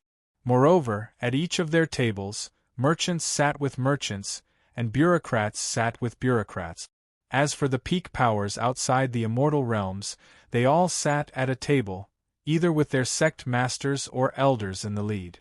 There were also a few disciples of their respective powers at the table.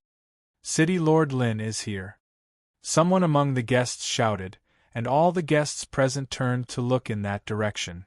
Zhao Zizhao, dressed in a red groom's robe, led Lin Shiha, whose head was covered by a veil. City Lord Lin, congratulations! Congratulations on your wedding, City Lord Lin. Congratulations! All the guests present congratulated Lin Shiha, but not a single one of them mentioned Zhao Zizhao. Indeed, Zhao Zizhao was a general, and he was somewhat famous in Hundred Flowers City. But in the end, he was just a general. Compared to Lin Shiha, he was far inferior. In the eyes of the guests, Zhao Zizhao was nothing more than someone who married into the family. Zhao Zizhao, however, didn't care at all.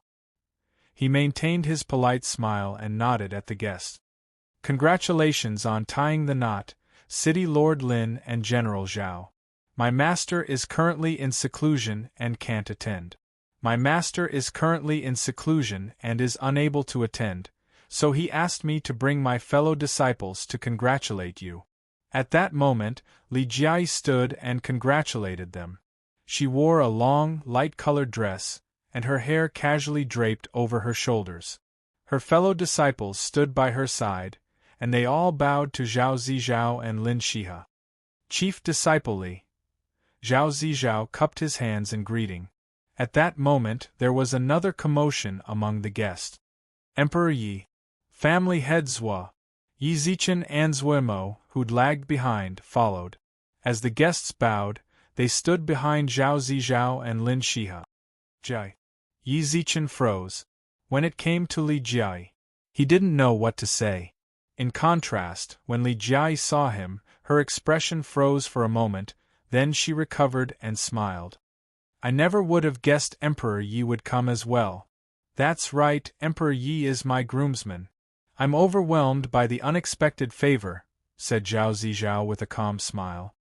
Originally, before my master went into seclusion, he gave me a congratulatory gift for General Zhao. But since Emperor Yi is here, this congratulatory gift. Hey, I'm not taking the blame. A congratulatory gift should be given. It has nothing to do with me, said Yi Zichen. If it's because of me that General Zhao doesn't receive a congratulatory gift from the head of the 100 Flowers Gate, and you blame me, I won't be able to bear the consequences. Emperor Yi, you must be joking. How could I dare blame you? Laughed Zhao Zizhao. All right, then I'll take it out. Before my master went into seclusion, he told me to personally give this congratulatory gift to General Zhao. With that, Li Jiai flipped her right hand, and a pill bottle appeared in her palm. This is a barrier-breaking pill. It allows you to ignore the shackles of cultivation and directly break through. The head of the sect knows that General Zhao has been stuck at the peak of the Sky Immortal realm. Although this pill isn't as effective for Sky Immortals, it might still be of some help to you. How could the head of the sect give me such a grand gift? How could I possibly accept it? Zhao Zizhao's mouth refused, but his hand still took the pill. When he saw this, Yi Zichen couldn't help but burst into laughter. Zhuemo hurriedly nudged him, but he waved his hands apologetically. I'm sorry, I just thought of something.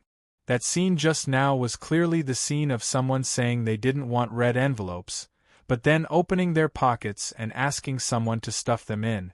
But it had to be said, the head of the 100 Flowers Gate was truly generous. A barrier-breaking pill. This was no ordinary pill. Even at old Lord Taishang, it was a rare commodity. Emperor Yi, it seems you've thought of something good, replied Zhao Zizhao. Yi Zichen nodded noncommittally, then arched his brows.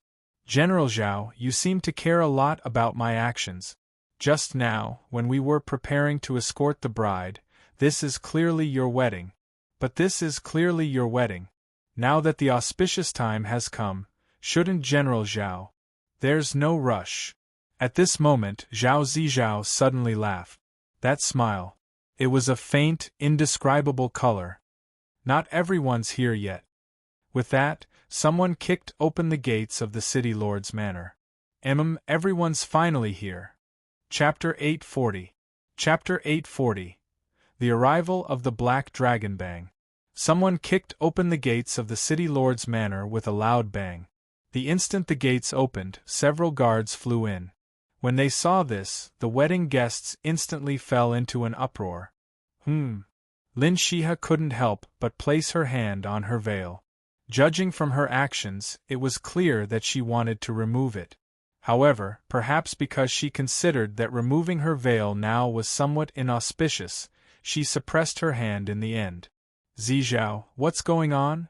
Zhao Zizhao smiled calmly the entire time. He didn't answer Lin Shiha's question, but Yi Zichen did. General Zhao's friends have come to attend the wedding. Is that so? Then why do I feel like something's wrong? Asked Lin Shiha, completely unaware of what was going on. Since they're Zizhao's friends, then Zizhao should go entertain them and make arrangements. That won't be necessary. General Zhao's friends have come with ill intentions. Yi Zichen's expression was incomparably dark. He stared intently at Zhao Zizhao and snorted. I never would have guessed General Zhao's friends were so extensive. You've even befriended demons? What? When she heard that, Lin Shiha lifted her veil, looked up at the gates of the city lord's manor. What greeted her eyes was a scene of chaos. The city guards brandished their swords and sabers, and a group of dark-skinned humans stood before them. Demons. Lin Shiha's fair hand reached into the air, and a flexible, violet sword appeared in her hand. Almost without any hesitation, she carried her flexible sword and directly charged toward the gate of the Devil Clan. Slash. Slash. Sword light flashed. When her sword struck the group of demons, they all turned into a cloud of purple chi and disappeared from the city lord's mansion. Is this how City Lord Lin treats her guests? I've come to offer my congratulations. At this moment, a purple-robed man suddenly appeared at the entrance of the city lord's mansion. His face was covered in dragon scales. His lips were purple, and his eyes were bloodshot. He was 2 meters tall, but his body was extremely thin. He had a devilish smile on his face. His right hand rested on the doorframe of the city lord's manor as he grinned at Lin Shiha. I don't know when I became friends with you.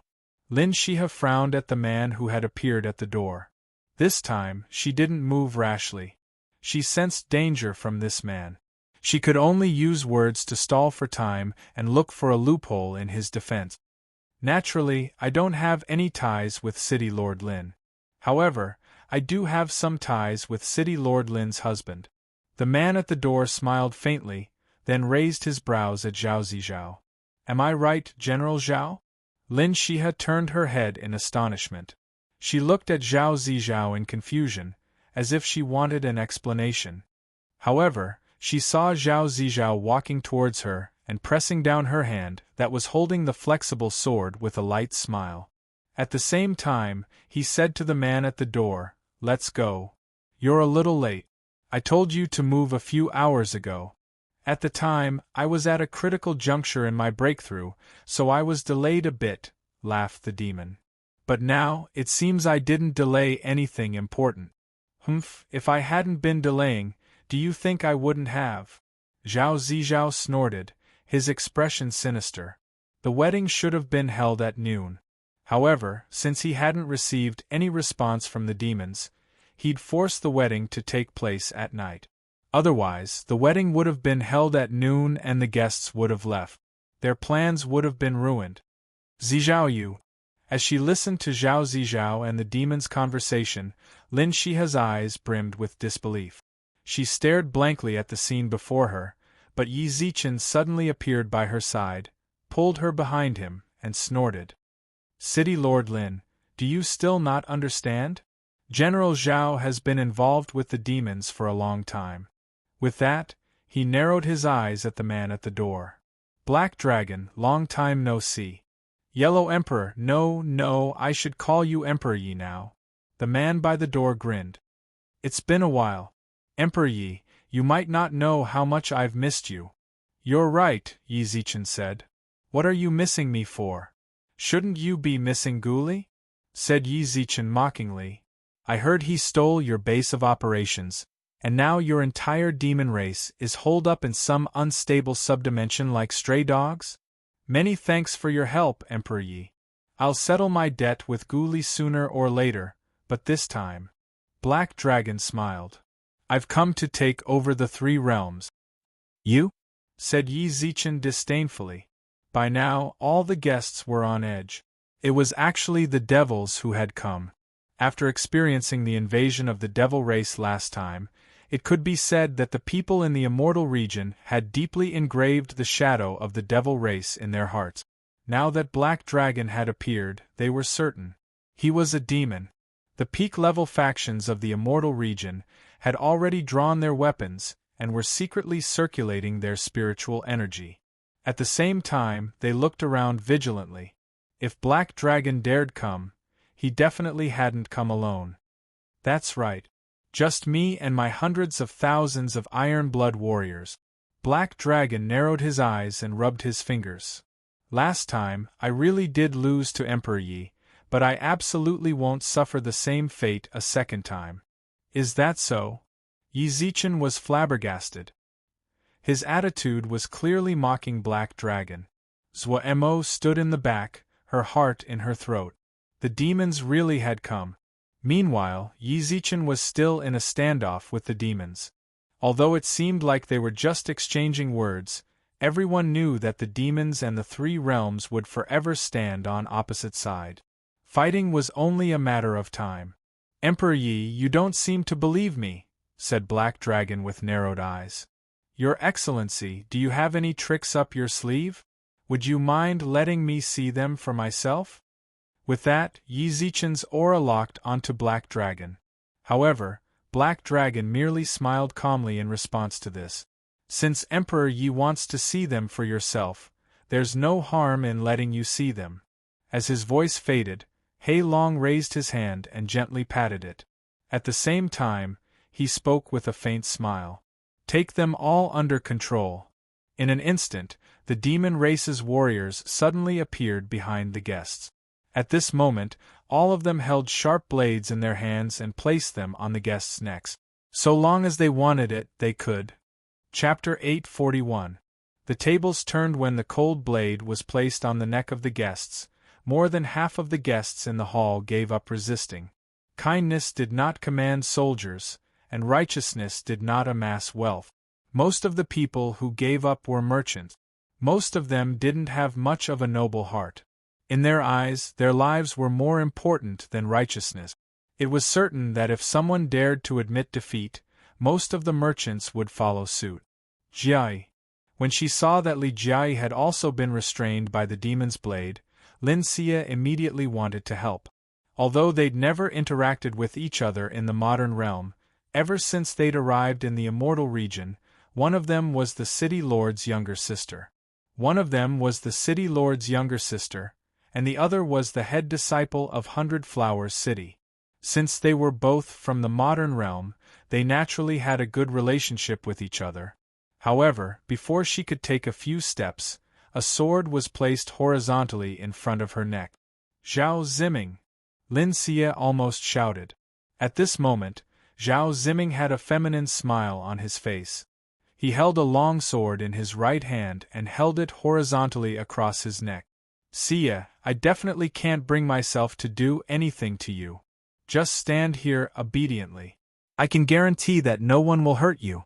However, that's all on the premise that you're obedient. If you don't, The tip of the sword pressed forward, leaving behind a bloody gash on Lin Shiha's white, tender neck. Do you understand? Zizhao. Even now, Lin Xie didn't believe it. She didn't want to believe that Zhao Zizhao was involved with demons. She looked at him in confusion, but all she got was a cold stare. You. Lin Xie couldn't speak. Her lips quivered, her expression filled with indescribable disappointment. I never would have guessed that I was just a pawn in your hands. Don't say that, Xie. In my heart, I truly love you. Zhao Zizhao raised his hand to touch Lin Shiha's cheek. The immortal region is already mine. There's no need for us to hold a wedding. Then can you let them all go for my sake? Lin Xie stared into his eyes. That's impossible. Zhao Zizhao smiled faintly, caressing Lin Shiha's face. These guests are an important part of my plan. I can't let them go, but I truly love you. His fingers gently stroked Lin Shiha's cheek, and she smiled. Pa, get your filthy hands off me. His cold gaze swept across Zhao Zizhao and Black Dragon's faces, but his heart was filled with a bitter smile. She was so silly. She'd never considered why Emperor Yi would cause trouble for Zhao Zizhao as soon as he saw him. Could it be purely because of Zhao Ziming? It shouldn't be. No matter what, Emperor Yi was a man of status. He wouldn't take his anger out on Zhao Zizhao for the sake of a nobody like Zhao Ziming. In Emperor Ye's eyes, he must have done something wrong. Judging from the current situation, this was indeed the case. Emperor Yi had long since known that Zhao Zizhao was involved with the demons. But she had never doubted him. Since she was able to become the lord of a city, she must have some skill in manipulating people's thoughts.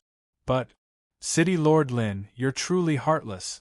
Brother Zhao is completely devoted to you, City Lord Lin, laughed Black Dragon. Shut up, shouted Lin Shiha, her eyes cold and furious. You're all jackals of the same tribe. With that, she looked around at the situation. Right now, only she and Emperor Yi weren't under the control of the demons. What exactly do you want? You want to take advantage of this opportunity to wipe out the immortal region? You're dreaming too much. Quite a few nobles have come to attend the wedding, but I, Lin Shiha, don't have the ability to gather all the nobles of the immortal region. Reality proves that not all of the immortal region's factions are present. What do I want? I'd like to ask Emperor Yi what you want. Black Dragon leaned against the doorway, crossed his arms, and looked down at Yi Shiha with a confident, playful smile. Emperor Yi, just now you wanted to see what I'm capable of. I've already shown you. What do you think, Emperor Yi? Oh, it's my turn to speak. Yi Zichen arched his brows, then smiled relaxedly and shrugged. Not bad. You instantly took control of the situation. You've improved quite a bit compared to before. To tell the truth, I'm rather surprised at your invisibility skills. It seems you haven't been slacking off lately. You've developed quite a few team skills. This is all thanks to your dear friend, Grandmaster Su. His group invisibility spiritual formation can make everyone on your side invisible, and even hide their auras. This concealment of auras is the true highlight of the formation. If it weren't for that, given Emperor Ye's strength, you'd be able to break through it in a matter of seconds. It was obvious that Black Dragon was very pleased with himself. He spoke with fervor and assurance, as if he were showing off.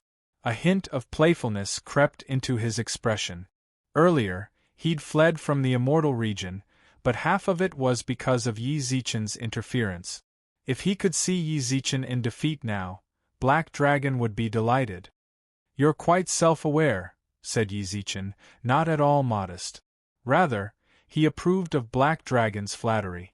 I've seen Emperor Ye's methods for myself.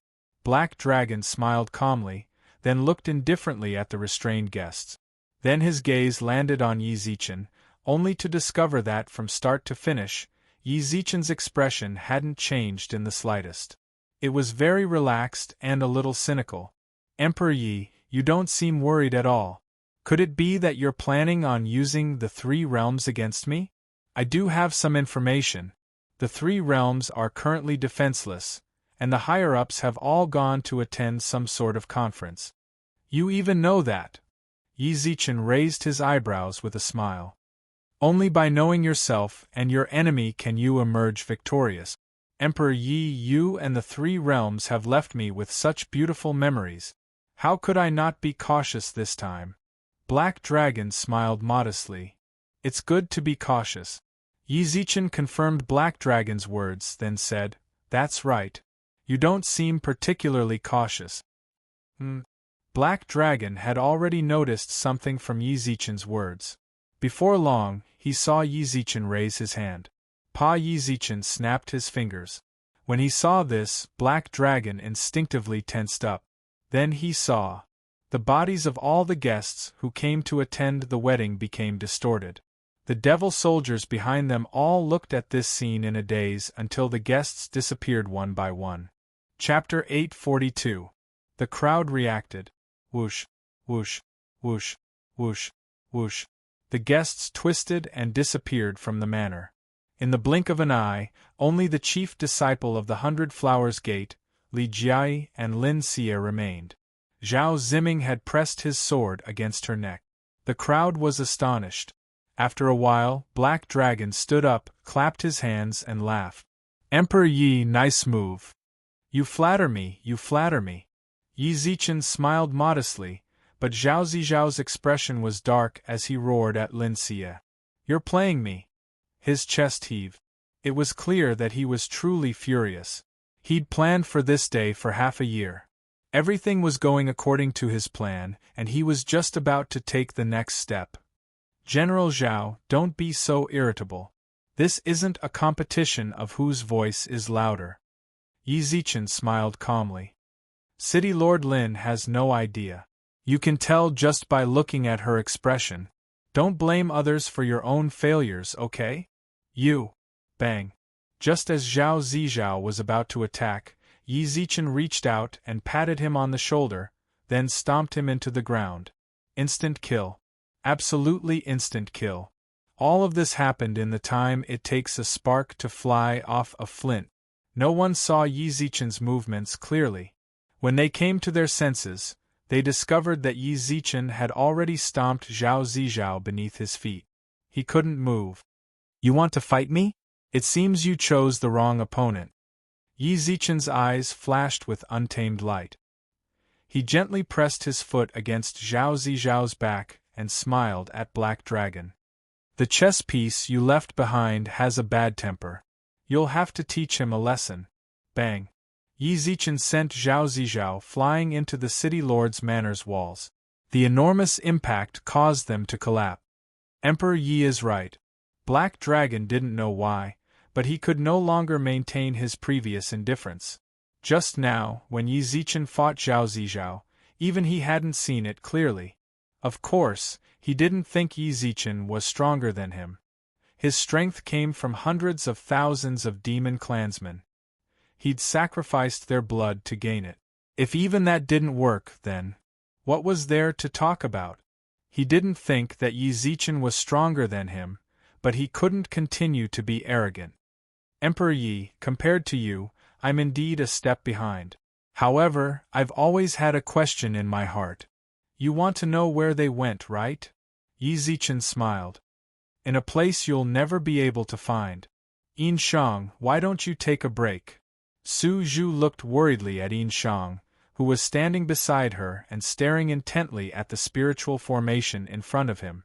You've been guarding here for 3 days and 3 nights. If you continue like this, your body won't be able to take it. Don't make me sound so fragile. I'm a sovereign, after all. It won't be a big deal for me to endure a few days. Yin Shang laughed helplessly. Didn't Su Yan just go receive those 2 guests?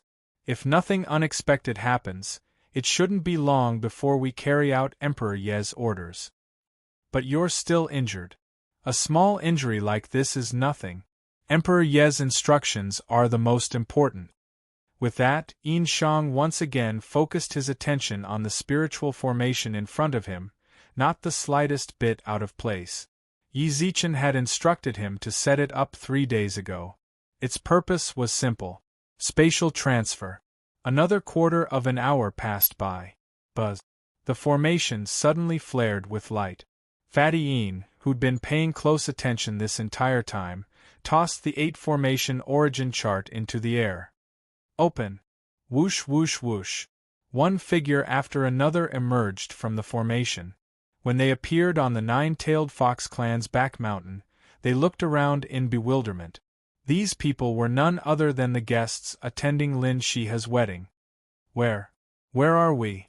After the guests landed safely on the 9-tailed fox clan's back mountain, they glanced at each other, their eyes filled with astonishment. Weren't they supposed to be in the city lord's manor? Furthermore, they were in the demons' territory. Demons? Could it be that the demons had? Looking ahead, the group of guests immediately noticed Fatty Een and Su Zhu standing not too far away. What's more, the fat man's clothes just happened to be similar to the ones the demons had worn. Bang! A few of the spineless merchants knelt without hesitation. Your Excellency, I'm just a small peddler. I have no desire to resist, really. You demons must be short on resources when you attacked the immortal region. I can provide you with them, but please spare my little life. That's right, that's right. Me too. Me too. In the blink of an eye, over 10 merchants knelt on the ground and begged for mercy. They didn't have the slightest shred of righteousness. Quite a few of the guests frowned when they saw their behavior. However, a few others seemed hesitant. Should they follow suit and adapt to the circumstances? These bastards. When he heard their spineless words, Fatty Yin's expression grew unsightly. The people Emperor Yi had risked his life to save were all spineless scum. People like them should be left to fend for themselves. That's what he thought, but the spineless merchants had no idea what he was thinking. When they saw Fatty Yin's frown, their hearts leapt to their throats. They kowtowed even more frequently. Some of the guests couldn't bear to watch any longer and berated them. Do you have any backbone at all? Ha! The spineless merchants on the ground sneered. In their eyes, this was the only way they could adapt to the circumstances. A few more spineless merchants borrowed the guests' words and shouted, Your Excellency, if you want to kill me, just kill them. My lord, kill them if you want to kill them. Even at this time, they still want to resist you. The guest who'd just spoken wasn't a spineless person. He snorted coldly at Fatty Een, demon scum. Scum of the demon clan. Bah, if you have the guts, then kill me here. If I say no, then I'm not a man at all. That's right, demon scum. If you have the guts, kill us. Clearly, only a small portion of the guests were spineless. Most of the guests were hot-blooded. After a few of the guests shouted, the ones who were still wavering gnashed their teeth and followed suit. The guests hooted incessantly. At that moment, the spiritual formation flashed again, and Zhua Mo walked out. When she walked out, she was dumbfounded. Some of the guests were extremely agitated, and a group of them were kneeling and begging for mercy. Weren't we at the wedding just now? Why are we now? This group of people kept saying that they were from the demon race. Could it be that this was the demon world? However, according to what she'd read in ancient texts, the demon realm should have nether demonic energy. But this place gave her a very comfortable feeling. She frowned, then glanced ahead. Fatty Een, Su Zhu, and this familiar lush greenery. Then isn't this? Chapter 843. Who are they? After repeatedly checking, Zhuemo finally confirmed that this was indeed the 9-tailed fox clan. However, deep down she was confused. Why had they suddenly appeared here? Furthermore, the guests next to her were still saying that Fatty Een and the others were demons. Are you sure you're not mistaken? Zhuemo couldn't help but ask. We're currently in the Beast Region's 9-tailed fox clan. Why are you saying they're demons? The moment she said this, all the guests froze. Due to their extreme nervousness, they hadn't checked their surroundings at all. Add to that the fact that someone had told them this was a demon territory, and they'd subconsciously taken it to be true.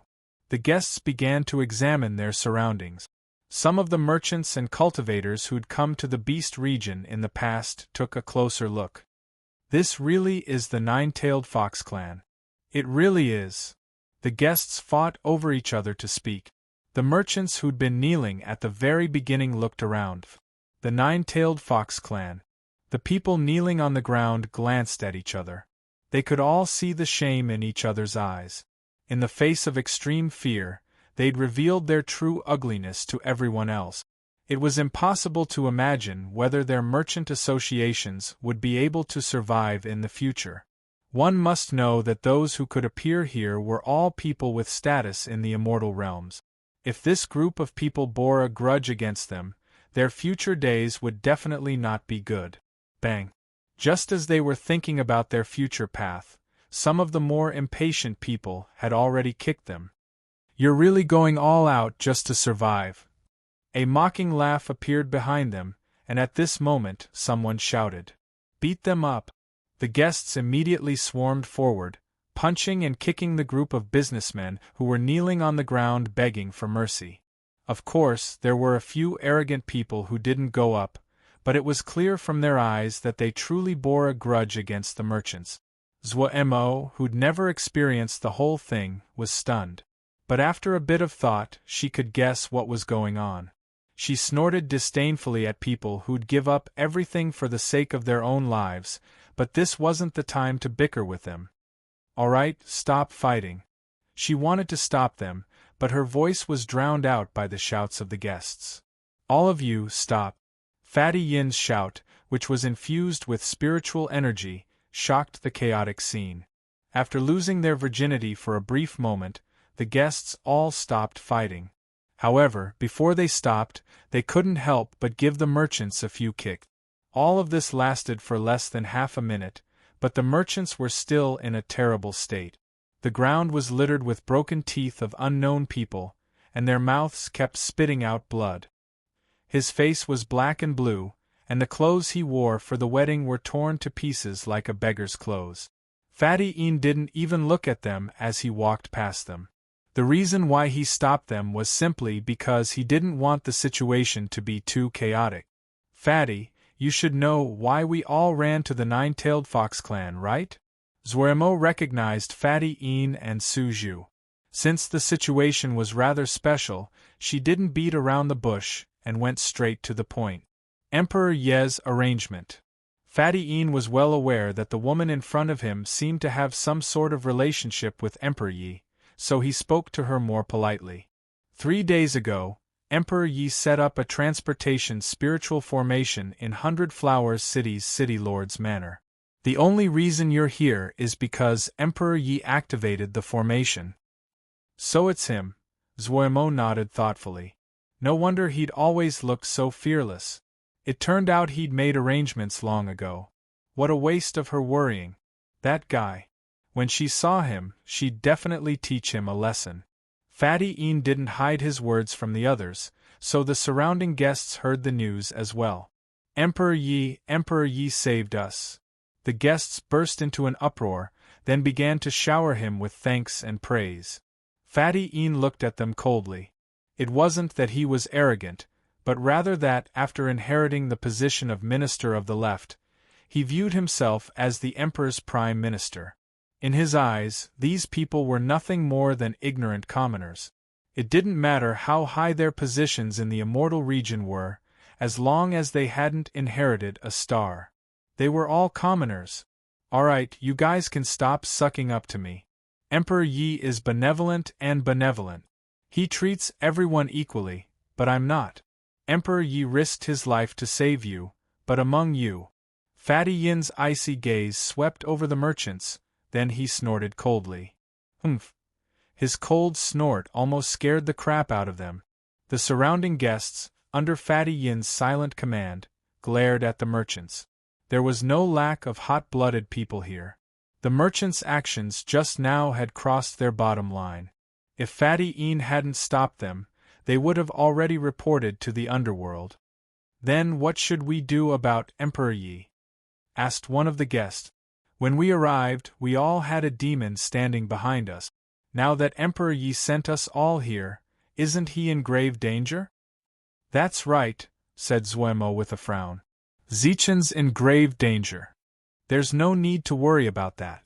At that moment, Su Yen and Lin Ru flew through the sky, shoulder to shoulder.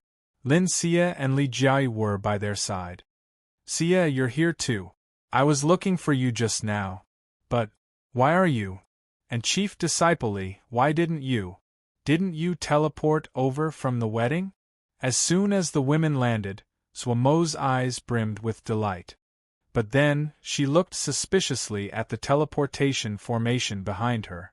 No, I never went to the wedding. She kidnapped me, said Lin Xie, pointing at Lin Ru. Lin Xie pointed at Lin Ru and said, But why are you here? Were you kidnapped as well? Me too, said Li Jiai succinctly. Then, Zhuo Mo blinked repeatedly. Suddenly, she felt like her brain wasn't working fast enough. If they'd never gone to the wedding, then who were they at the wedding? I truly have no idea, said Black Dragon with a calm smile. Emperor Yi, can you explain why you left those two behind? What do you think? Yi Zichen looked at Black Dragon helplessly and smiled bitterly. If I left them behind, I naturally had my reasons. With that, he turned to Li Jie and Lin Xie and smiled. Chapter 844. Long time no see. As Yi Zichen called out softly, Li Jie and Lin Xie's appearances changed. Unsurprisingly, Su Luer was still in her blue dress. The instant she appeared, Zhao Ziming gulped subconsciously. What a beautiful woman! As he gazed at Su Luer, he was practically in a daze. Sensing his gaze, Su Luer couldn't help but knit her brows. She hated it when men looked at her with such greedy gazes. Courting death. Su Luer let out a delicate cry and raised her right hand. A cold current swept past. With a wave of her hand, Su Luer froze Zhao Ziming into an ice sculpture. Not only Zhao Ziming, but all the other demon race people in the courtyard also felt this cold current and wanted to resist, but it was already too late. Creak. Layers of ice spread from the soles of the demon soldiers, and in the span of a few breaths, they were all turned into ice sculptures.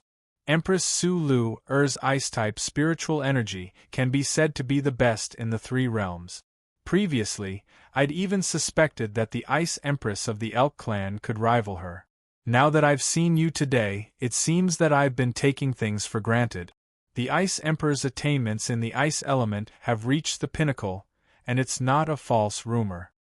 Li Jiai, who was standing in front of the table, transformed into a green-robed man. But the voice just now was a woman's voice. This sounded strange to outsiders, but as long as it was someone from the immortal region, they wouldn't be surprised. The city lord of Hundred Flowers City rarely showed his face, but the outside world was rumored to have the face of a man and the body of a woman. Now that he heard it, it seemed to be the truth. He pushed the demon behind him to the ground, then instantly appeared in front of Yi Zichen. Emperor Yi. Sect Master Hua, Yi Zichen bowed slightly. To be honest, Yi Zichen was actually very conflicted when faced with this sort of situation. The reason why the sect master of the 100 Flowers Gate was able to appear here was because he had sought her out in advance for a discussion. It just so happened that the sect master knew how to disguise himself. Yi Zichen had him assume Li Jiai's appearance in order to deal with situations like this. But even so, he still felt conflicted. He was clearly a man, but when he spoke like a woman. If it was anyone else, they would not be able to accept it. Conflict was conflict, but it was undeniable. Among the peak powers of the immortal region, the 100 Flowers Gate was the strongest. 1,000 years ago, there were rumors that his strength had reached the level of a celestial king. In order to confirm this, Yi Zichen had already tested it in the 100 Flowers Gate. The conclusion he reached was, his true strength was no weaker than Su Luer's. Only then could Yi Zichen relax and let the 100 Flowers sect master and Su Luer carry out his plan. To tell the truth, when Emperor Yi went to the sect to find me, I actually didn't believe what you said. I simply didn't want to embarrass you, so I agreed. The man, Hua Zhongmen, smiled sweetly and said, Emperor Ye's foresight is truly miraculous. He actually knew that the demon's goal was the wedding guest. Not bad, not bad. Yi Zichen's expression turned a bit awkward. F***ck. He really did feel weird. Yi Zichen, why did you bring a human Yao with you? At that moment, Su Lu transmitted into his sea of consciousness. However, before Yi Zichen could respond, the 100 Flowers sect master's expression darkened. So the Ice Empress is this gossipy too. Gossiping about others behind their backs isn't a good habit. Su Lu and Yi Zichen were both stunned. The 100 Flowers sect master could actually hear their transmissions? However, this wasn't the time to be surprised. They had to explain what they'd just said. Otherwise, internal strife wouldn't be good. Sect Master, please don't take it to heart. Big Sister Luer absolutely didn't mean it that way. Haha. The 100 Flowers sect master's expression was as cold as ever.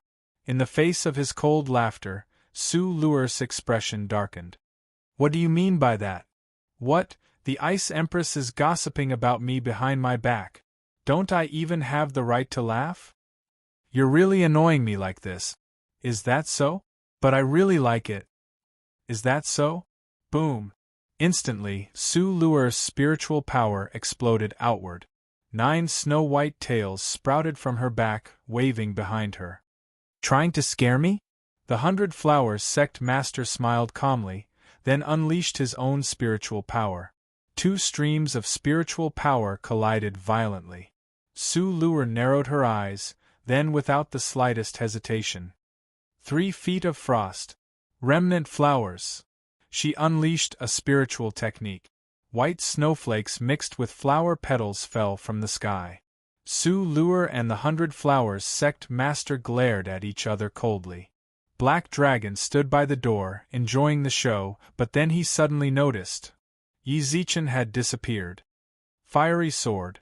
At that moment, the illusory image of a giant flaming sword appeared behind Black Dragon. He reflexively took a step forward, barely dodging the flaming sword. Too sinister. This wasn't internal strife at all. This was clearly a trap. After he dodged Yi Zichen's attack, Su Luer and the 100 Flowers sect master followed up with their attacks. He scrambled to the right. Before long, a spike of ice appeared in the ground, and when the flower petals fell to the ground, they corroded. Within a few seconds, the petal had corroded a huge hole in the marble floor. Fortunately, the petals hadn't landed on him. Otherwise, the consequences would have been unimaginable. Black Dragon let out a long, shuddering sigh, then laughed sinisterly. When it comes to scheming, you humans and Yao really are a cut above us. You speak as if you demons are all that righteous, said Yi Zichen, still hidden in the sky. Sword shakes the 8 desolations. 100 flowers wither. A world of ice and snow. At the same time, the 100 Flowers sect master and Su Luer spoke up. In truth, they'd been bickering just now for Black Dragon to see. They'd wanted to finish him off in one move, but they hadn't expected him to notice. Since they'd been exposed, they could only go all out. They'd used a powerful technique right from the start, all for the sake of defeating Black Dragon as quickly as possible. To catch bandits, first catch the ringleader.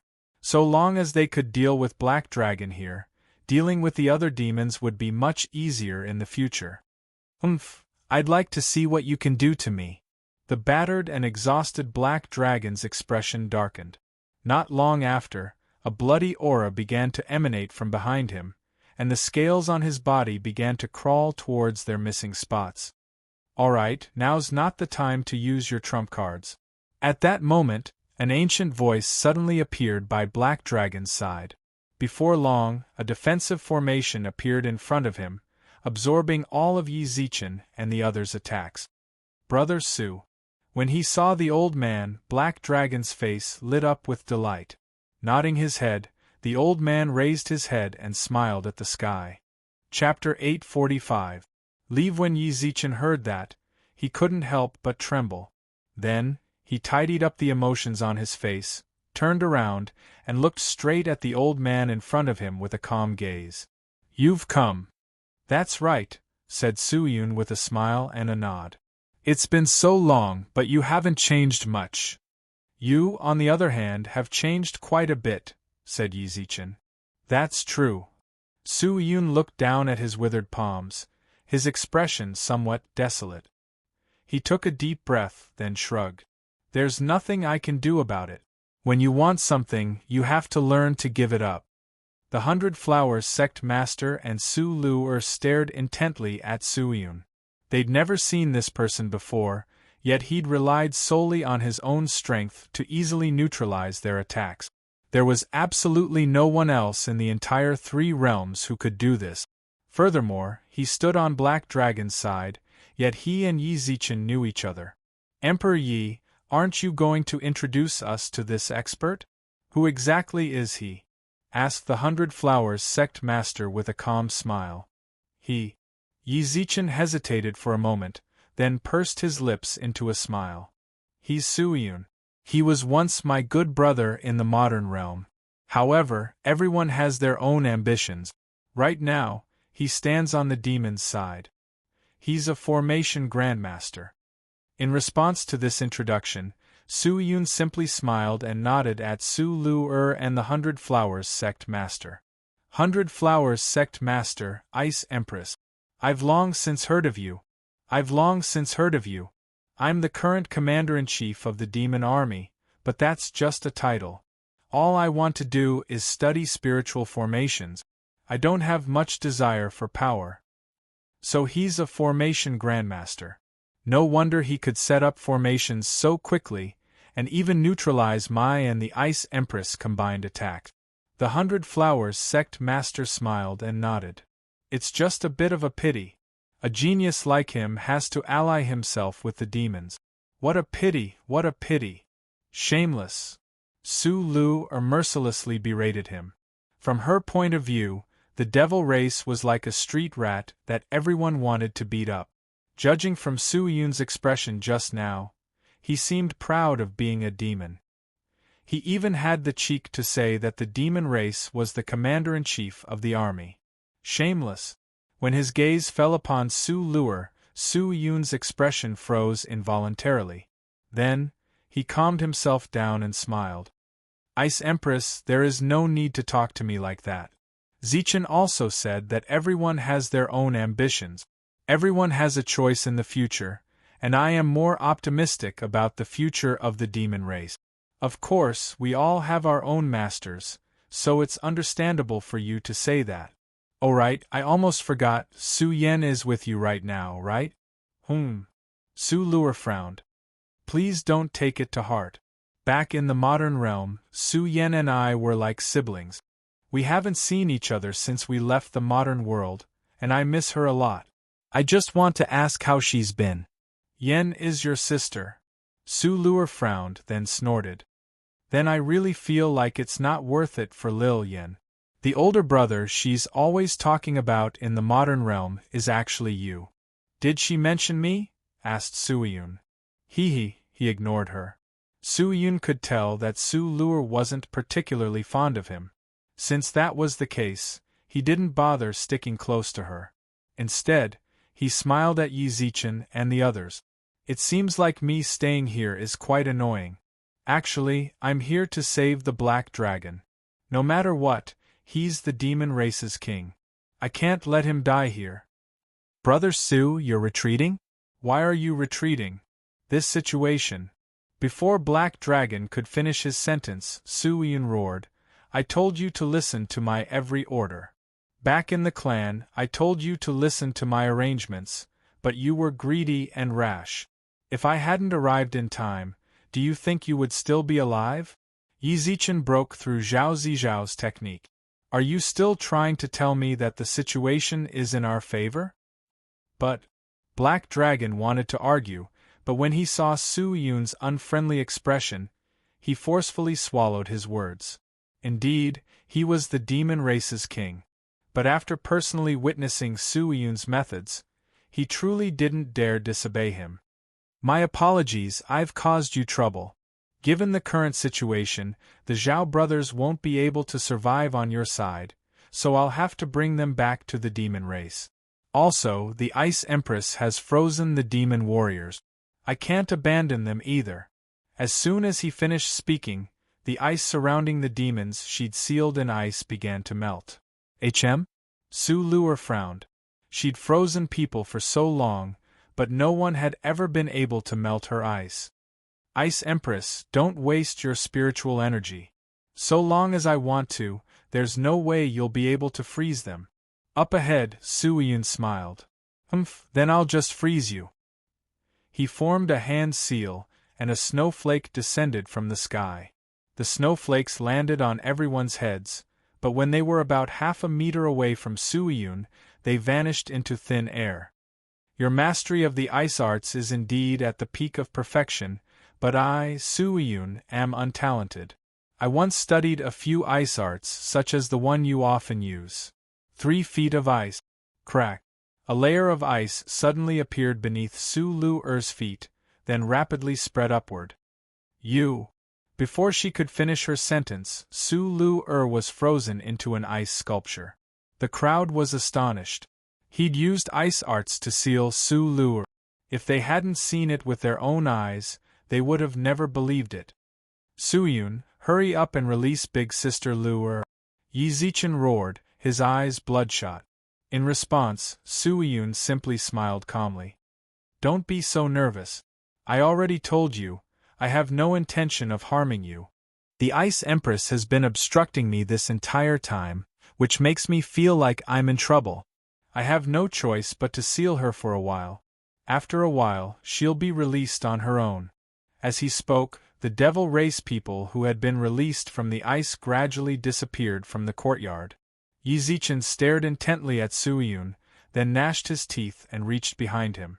He grabbed a masked demon warrior out of thin air and threw him to the side of his feet. See? This little trick is useless against him. Suiyun wasn't surprised in the slightest. Instead, he turned to Black Dragon and lectured him. Take all of your people with you, but you'd best not lie to me. Yi Zichen looked ahead coldly. Suiyun nodded noncommittally. Of course I won't. So long as I'm gone for less than 15 minutes, the ice will release on its own. I hope so. Then we'll meet again. Chapter 846. Why are you here? Not long after Suiyun left, the ice sealing Su Luer melted. Su Luer bit her lips as she broke free from the ice. I actually fell for his tricks. You can't say that. There's no need to mention your attainments in the ice element, Ice Empress. But just now that person gave him a taste of his own medicine. This isn't as simple as falling into the Tao. Su Luer had no way of rebutting this sort of statement. She had no way of refuting it. She had been cultivating the ice element since she was young, so her resistance to ice element attacks could be said to be quite high. Even the Ice Empress Lulu, who had the same title as her, couldn't freeze her in ice without her being able to resist at all. However, Suiyun had effortlessly neutralized her ice attack and sealed her in ice. More importantly, he didn't specialize in the ice element, but in spirit arrays. He really isn't simple, said Su Luer reluctantly. For such an expert to fall into the hands of the demons, this is definitely not good news for us. Emperor Yi, said the Flower Sect Master, smiling charmingly, you let someone like that slip through your fingers. This is your mistake. Sort of, Yi Zichen nodded. Seeing that Yi Zichen wasn't in a good mood, the Flower Sect Master didn't tease him further. It seems that this farce is over. I think they came here to show us their face. It won't be long before the elites of the devil race arrive. I won't stay here any longer. I'll return to the sect to make arrangements. Thank you for your hard work, Sect Master Hua, said Yi Zichen. It can't be said to be difficult. If the lips are gone, the teeth will be interdependent. I don't think I can be alone in this situation. I presume the other sects are the same. Emperor Yi, could you tell me where you've sent your guests? I'd like to discuss a countermeasure with them. Nine-tailed Fox Clan. All right, then I shall take my leave first. Sect Leader Hua, take care. I won't be sending you off. The sect master of the 100 Flowers Gate drifted away, leaving behind only Yi Zichen, Su Luer and Lin Shi. During this entire time, Lin Shiha's face was deathly pale. In truth, everyone present could understand why she was like this. The person she wanted to entrust her life to was actually just using her. City Lord Lin, as a fellow woman, Su Luer could keenly sense Lin Shiha's feelings. She couldn't bear to watch any longer and was just about to comfort her when she saw Lin Shiha smile at her. "It's all right."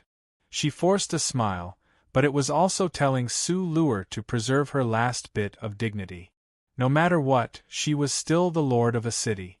She was not weak enough to need others to comfort her. Zhao Zizhao actually colluded with the demons. "The next time I see him, I'll definitely kill him myself." Lin Shiha's eyes shone with determination. After a while, she composed herself and smiled. "I'm glad that the wedding didn't take place. Otherwise, I might be a little distressed. It's getting late. Should I arrange for the two of you to rest?" "There's no need to trouble City Lord Lin," said Yi Zichen. "I still need to make some plans and arrangements with the demons." "Me too," said Su Luer. "I need to return to the Nine-Tailed Fox clan. The demons have already shown themselves, and they might even be lurking in the shadows, eyeing them covetously. Without me to oversee the clan, I can't rest easy." "In that case, I won't force the two of you to stay," said Lin Shiha with a faint smile. Then she looked at Yi Zichen and said, "Emperor Yi, if there's anything you need, so long as I, Lin Shiha, can do it, I won't refuse." "I'll remember that." Yi Zichen and Su Luer nodded at him, then left the manor together. From start to finish, Lin Shiha smiled as she watched them leave. Only when they were out of sight did she look up at the distant moon. She was smiling, but her eyes, they were red. An hour later, Yi Zichen appeared in Maple City. He'd originally invited Su Luer to discuss matters regarding the demons, but because she was too worried about the Nine-Tailed Fox clan, she'd left midway. Without disturbing anyone, Yi Zichen quietly returned to his residence. In truth, he'd subconsciously spread out his spiritual awareness. On his way back, he needed to make sure Xiao Yumei and Tian Tian weren't in the manor. They weren't. "Lori, come see me in my room." A thunderous transmission exploded in Lori's sea of consciousness, startling her so much that she tossed the pill she was about to swallow onto the ground. She looked at it regretfully, then curled her lips and disappeared. When she reappeared, she was already in Yi Zichen's room. "If you're back, then you're back. Why did you have to scare me? Just now I was so scared I fell to the ground. Pay me back." Little Lori reached out with an aggrieved expression. Yi Zichen frowned at her. "Why aren't Yumei and Tian Tian here? Didn't I tell you to stay by their side?" "That's right, I told them to tell me if they went out. But they snuck out and didn't tell me at all," said little Lori, blinking. "They didn't tell you? How long has it been since they left?" "They left not long after you left with Zuemo," said little Lori with a shrug. "Hey, don't even think about scolding me. Actually, I was the one who discovered them when they were sneaking away, so I secretly followed them. But they went to the South Heavens Gate, and the guards there wouldn't let me in. I had no choice but to come back." Sensing Yi Zichen's unfriendly expression, little Lori hurriedly tried to explain herself. When he heard this, Yi Zichen arched his brows, then his expression softened. If nothing unexpected happened, they'd most likely gone to the Heavenly Court to find Chang Yi. Furthermore, given the current situation, the Heavenly Court was indeed much safer than the Immortal Region. "I got it. You can leave now. I want to think about some things in private." Yi Zichen waved at Lori, only to see her blink and stare right back at him. He waved his right hand. A pile of pills appeared on the table. When little Lori saw them, she instantly beamed with joy and rushed over, stuffing them into her bag of candy. "Who?" At this moment, little Lori, who was tidying up the pills, frowned. She frowned at a corner of the room, then snorted. "You want to run?" She blinked and reappeared in a corner of Yi Zichen's room, then clawed at the empty space. "You want to run in front of me?" Yi Zichen's expression shook, and he forgot about the past. Before long, he saw a black-robed youth appear in the space she'd clawed. His expression was one of indifference. After a brief moment of shock, Yi Zichen looked at the youth with a complicated expression and sighed. Chapter 847. Chapter 847. Su-Yun's intentions. That's right, it's me.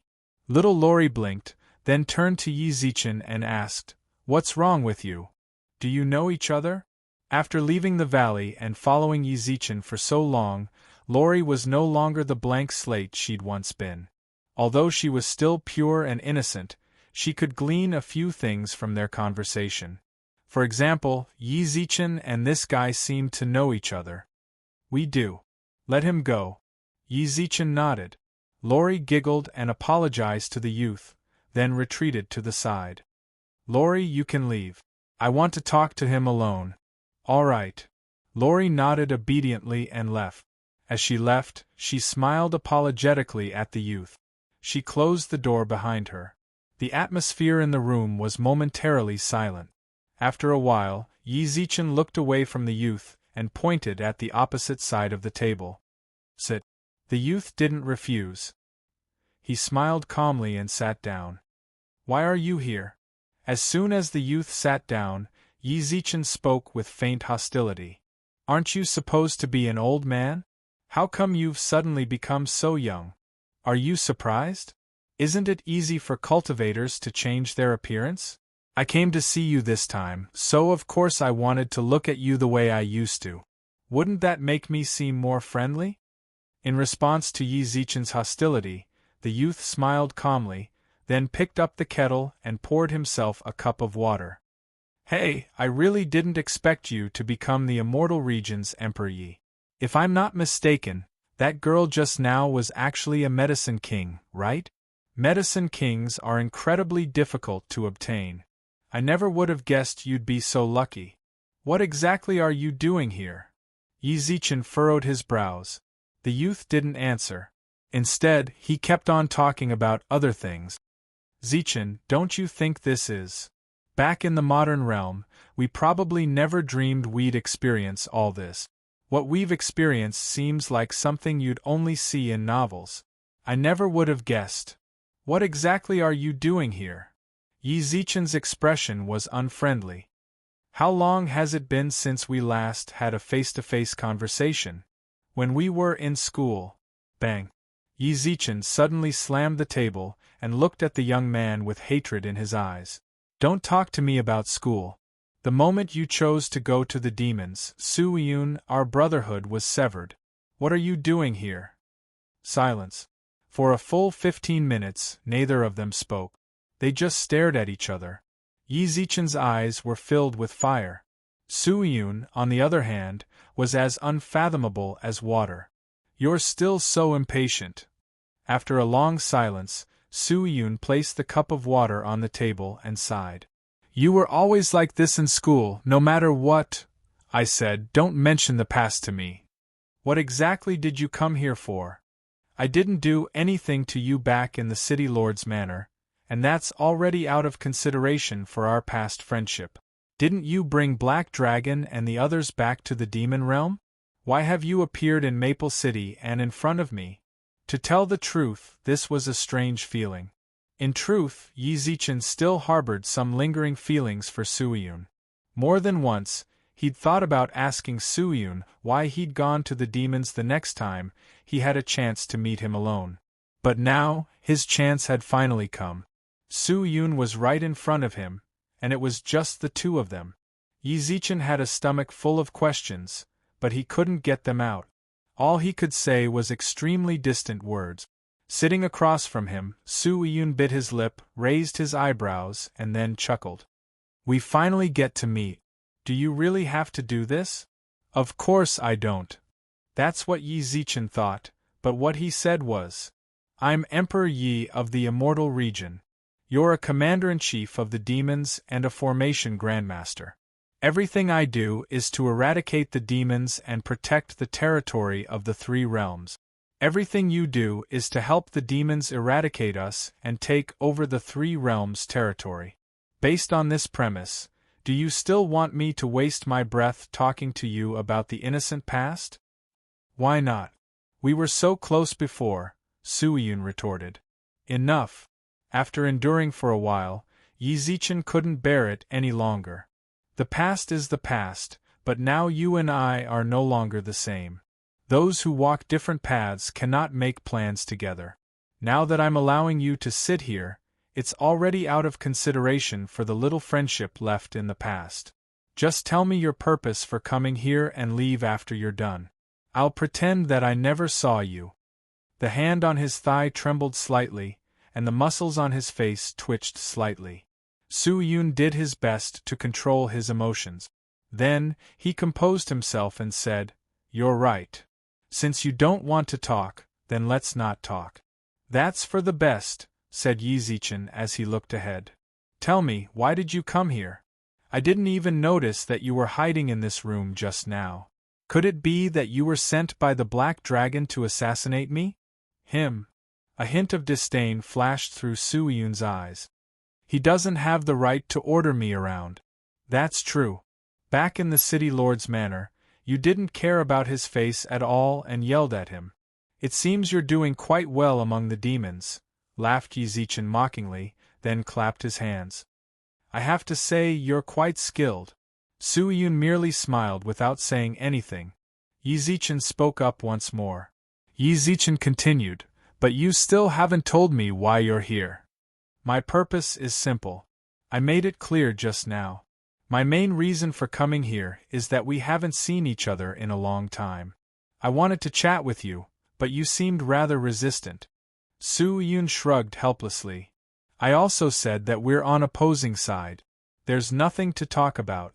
Yi Zichen smiled coldly, then said, Don't worry. Since you said your main purpose was to chat, you must have a secondary purpose. Tell me. Secondary purpose? Suiyun glanced at Yi Zichen and shrugged. My secondary purpose is to tell you. What? In 3 days we demons will invade the 3 realms. A declaration of war. Yi Zichen arched his brows. Chapter 848.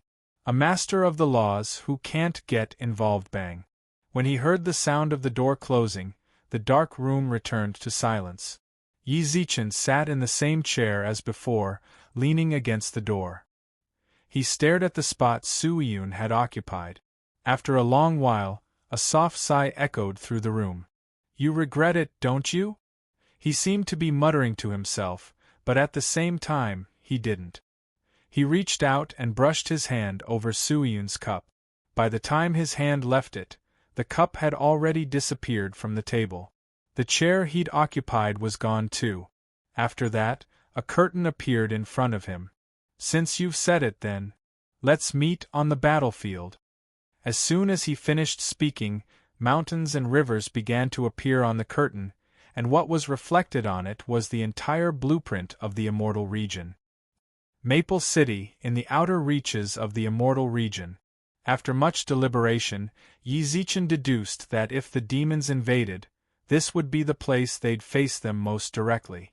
Of course, he couldn't be absolutely certain that this was the place. No one could say for sure that the demons wouldn't attack from another city or the beast region, catching them off guard. In order to avoid that possibility, Yi Zichen hadn't gathered everyone here. Instead, he ordered them to remain within their own territories. So long as one side found a demon landing spot, they could send a signal and the others would immediately rush to their aid. As for Maple City, where the demons were most likely to land, Yi Zichen naturally had to stand guard himself. He wore a black robe formed from the swirling flash armor. Don't think that it didn't offer enough defense. In reality, it was shockingly strong. A blood-red cloak draped over his shoulders, and he wielded a blood blade formed from essence blood. The Xianyuan sword had broken while trying to save him. Although Yi Zichen had stuck it back in during his divine bestowal, the artifact spirit, Xianyuan Xiang, had been too heavily injured and was still in a deep slumber. Without an artifact spirit, the Xianyuan sword was nothing more than a divine artifact. It couldn't unleash even a tenth of its true strength. As a result, he could only settle for the next best thing, using a blade of blood and essence to fight the enemy. He sat majestically atop his maroon steed, his crimson cloak fluttering in the wind. He looked just like an ancient general on the battlefield. Leisure House, his subordinate faction, as well as the guards and ambitious people of Maple City, also came forward to help. Due to the strategy of elite troops, those who could go out of the city to face the enemy were all experts of the heaven immortal realm. With the support of the dragon vein, the overall strength of the immortal region had a qualitative improvement. Outside the city, there were 4 squads of 100 people, all of them staring at the sky with bright eyes. Prepare to meet the enemy at any time. The atmosphere outside the city froze. No one dared to let their guard down. The invasion of the Devil clan more than half a year ago was still vivid in their minds. Even if they won in the end, it was still the same now. No one could face the Devil clan with a relaxed attitude. In such an atmosphere, a very impatient and angry rebuke appeared. Yi Zichen, I've already reminded you more than once that I'm the master of the laws here, not your lackey. Can you stop asking me for help with every little thing? Lin Ru stood beside Yi Zichen, her hair tied up in a ponytail. She knit her brows and muttered to herself. To tell the truth, she was furious. Given her status, she should have been able to transcend the struggles of the mundane world. Her nature dictated that she stick to her principles. Yet this guy kept using the modern realm's friendship to persuade her, the master of the laws, to come help him. Can you not be so heartless? Yi Zichen pursed his lips. For better or for worse, we were on good terms back in the modern realm, weren't we? I was the one who healed the old man's injuries, right? Also, aren't you and Su Yan good friends? And that boyfriend of yours? We're good buddies. With so many factors in front of us, are you really going to ignore me? Lin Ru's expression darkened. The only reason she'd come here was because he'd tried to persuade her. I don't need you to repeat yourself. Right now, I'm telling you, I'm the master of the laws here. I obey the heavenly Tao, and I can't get involved in your mundane conflicts. To tell you the truth, we have to be careful in our line of work. If we offend the heavenly Tao, we'll have to resign. Yi Zichen cocked his head and pretended he didn't understand. Stop pretending. I know you understand, said Lin Ru. Lin Ru said, I really can't help you deal with the demon race. Even though I hate the demon race because of your relationship with Su Su, I still can't interfere. Yi Zichen continued to feign ignorance. Yi Zichen. Lin Ru might as well call him by his full name. For a woman, if she called him by his full name, it meant the problem was serious. Yi Zichen knew this well, so he didn't feign ignorance. Don't be so irritable. Otherwise, I'll have a hemorrhage. Lin Ru frowned once more. Yi Zichen hurriedly waved his hands. All right, Your Majesty, please calm down. In truth, I understand your difficulties as masters of the laws. Then why? But difficulties can be overcome, Yi Zichen said flippantly. When he sensed that she was about to explode again, he hurriedly said, Don't get worked up. I'm not done yet. I know you're in trouble, and I definitely won't let you touch your bottom line. To put it simply, Master of the Laws is a civil servant. I definitely can't let you lose your iron rice bowl. All you have to do is stay here and help me knock out those who use strength surpassing the Immortal King level. That's enough. What do you think? That's reasonable, right? That is indeed reasonable. Lin Ru nodded. As Masters of the Laws, their mission was to stabilize the chains of law here and eliminate those who challenged the laws. If she only had to knock out those who used strength surpassing the Immortal King level, she could do it. See? We've reached an agreement, haven't we? Yi Zichen pursed his lips into a smile. When she saw his flippant behavior, Lin Ru couldn't help but frown. She couldn't shake the feeling that this guy was plotting something. There was definitely a trap waiting for her to jump into, but she just couldn't figure out what it was. In any case, if no one surpasses the Immortal King level, then I'll just watch. I won't do anything even if you kill me, Lin Ru thought to herself. But at this moment, A heavy pressure filled the air. A faint purple aura fused with the air, and when sunlight shone through it, it shone with a faint purple light. Banners fluttered in the wind, blotting out the sky. The sky was filled with an endless sea of demon warriors. At the same time, more and more of them walked out of the spatial transfer formation. Yi Zichen really had predicted their landing spot. Chapter 849. Eve of the Battle for the Three Realms. Flawless white. The white was flawless. An extremely imposing golden throne had been placed in this empty, flawless space. Beneath it were two dark red striped chairs, each of which was also branded with the words 1 and 2 in gold. Following that, 8 ordinary chairs were placed below the 3 chairs and lined up in a row. The words "Pick Up" were written on them in chalk. There were currently people sitting on these chairs. These people were the top executives of the 3 realms. It looks like your heavenly court still has the advantage in numbers. The Flame Emperor, who loved the color white, chuckled as he sat on the chair with the word Lu. He fanned himself as he looked at the North Pole Emperor, who was sitting on the chair with the word Hui. The North Pole Emperor smiled and nodded modestly. Not really. Actually, our 3 sides have about the same number of people. Back during the struggle for supremacy, the Jade Emperor was still sitting on the 2nd chair. Only the Buddhist realm's Amitabha could compare to him. But now, the Jade Emperor has ascended to godhood. We can only look up to him, said Sueren, who was sitting on the 7th chair. Suerenshire, who was sitting in the 7th seat, spoke. His words just now were definitely not modest. In the entire 3 realms, he could already be considered an ancient being. The only people who were of the same generation as him were the Jade Emperor and the Great Sacred Emperor equaling heaven. The Jade Emperor's ascension to godhood had actually been a huge blow to him, but he wasn't angry. He actually wasn't that ambitious, and he didn't particularly yearn for life in the God realm. It could be said that they were at the top of the 3 realms right now, but in a place like the God realm, they would probably be at the bottom. It was better to be the head of a chicken than the tail of a phoenix. That was his philosophy. Why do you old comrades all have so much time on your hands, chatting away here and there? Why don't you talk about why the 2 in 1st and 2nd place aren't here yet? What's wrong with that? Are the people sitting next to the adjudicator so awesome that they can come late?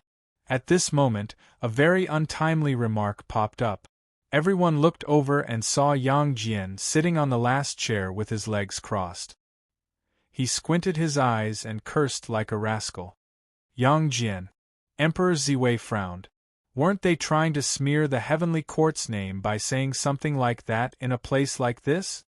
What's wrong? You don't let me speak? Yang Jian glared at him. The others weren't angry either. The heavenly court, the underworld, and the immortal region were enemies in the past. As the saying goes, the person who understands you the most is not yourself, but your enemy. As the heavenly court's war god, Yang Jian was naturally their primary target of investigation. It wasn't surprising that Yang Jian would say something like that in such a situation. At that time, the result of their investigation was that their combat strength was indeed extraordinary, but their intelligence was not high. He could fight and stir up trouble. Even the fact that Yang Jian could sit on the 10th seat surprised them. These 10 seats represented the top 10 of the reputation leaderboard of the 3 realms. In other words, they were the top existences in the 3 realms. The acquisition of prestige required the establishment of prestige, the absorption of the power of faith, and the contribution to the 3 realms. In the past, Yang Jian could only stand and listen like the others on the prestige ranking. Who would have thought that he would actually be able to sit on this seat this time? It's not time yet.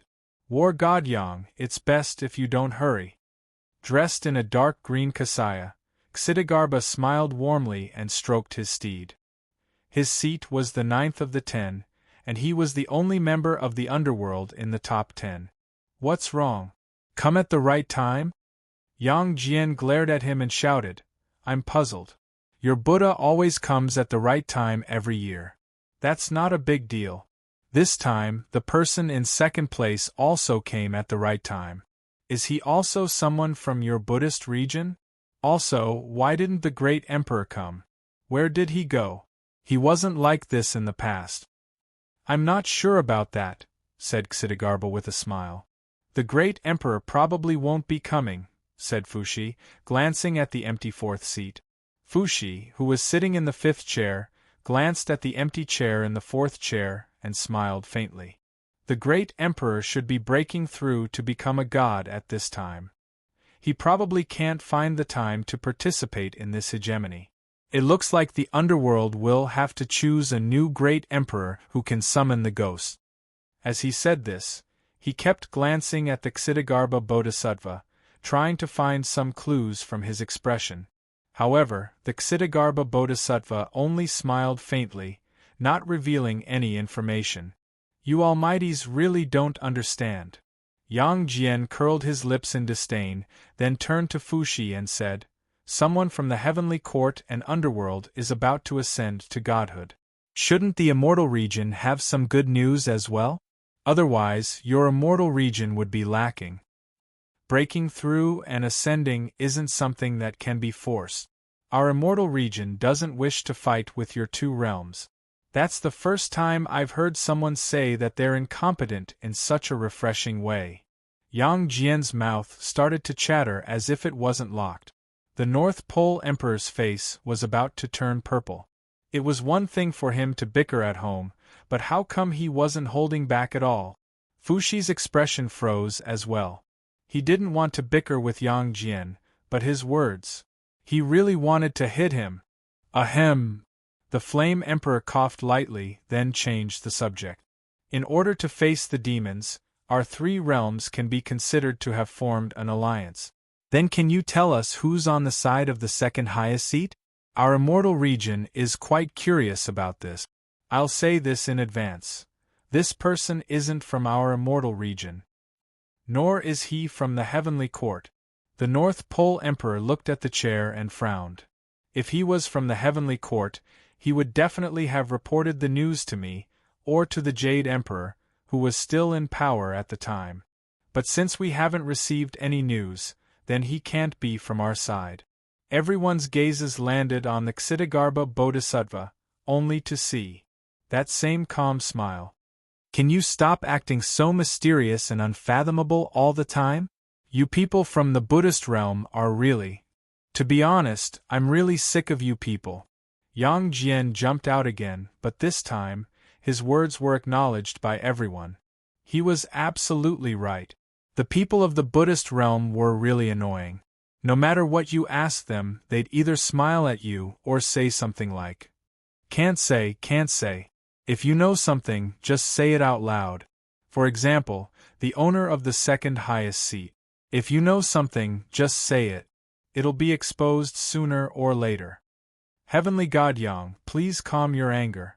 Ksitigarbha smiled calmly, but his unhurried tone made everyone else anxious to death. Ksitigarbha, if you know something, just say it. Could it be someone from the underworld? Asked the North Pole Emperor. How could that be? Ksitigarbha shook his head and smiled. Everyone, have you seen any capable people from the underworld recently? Anyone who can sit on the second highest seat can't be a nameless nobody. That's not the underworld. Chapter 850. Forced Teleportation Immortal Region. Everyone turned to look at Fushi and the others. Ksitigarbha Bodhisattva, don't spout nonsense. Swearin frowned and retorted. He was so agitated that his beard kept trembling. Tsk. What alliance? What people of the immortal region? Yang Jian curled his lips and shrunk his neck. He grinned and said disdainfully, You've exposed yourself, haven't you? Even the Ksitigarbha Bodhisattva said he's from the immortal region. Isn't that? Stop bullshitting. Yang Jian slanted his eyebrows and smiled. The Flame Emperor took the initiative to mention the second seat. I believe he wants us to guess, and then our people will point out that it's one of your people, so that your immortal region will have face, right? As soon as he finished, he pointed at the Fushi and the others from the immortal domain. Scheming, too scheming. The members of the heavenly court and underworld standing at the periphery nodded in agreement. This move was truly a little scheming. War God Yang, you've really misunderstood. The Flame Emperor wanted to explain himself, but then he realized that he would only make things worse. All he could do was look at the Ksitigarbha Bodhisattva and say, Ksitigarbha Bodhisattva, hurry up and explain yourself. What you're saying will damage the harmony between the three realms. Flame Emperor's words were quite sincere. It was not easy for the relationship between the three parties to ease up. He didn't want to create a grudge between all parties because of a small matter. Although the possibility of this happening was small, it was hard to fathom a person's heart. In order to avoid unnecessary consequences, it was better to be cautious. Don't worry, Flame Emperor. Ksitigarbha Bodhisattva's tone was as unhurried as ever. His demeanor was extremely similar to that of a mount lying lazily beside him. At this time, Flame Emperor really wanted to give Yang Jian's previous words a thumbs up. Now, he was the one who was pushed to the heart of the struggle.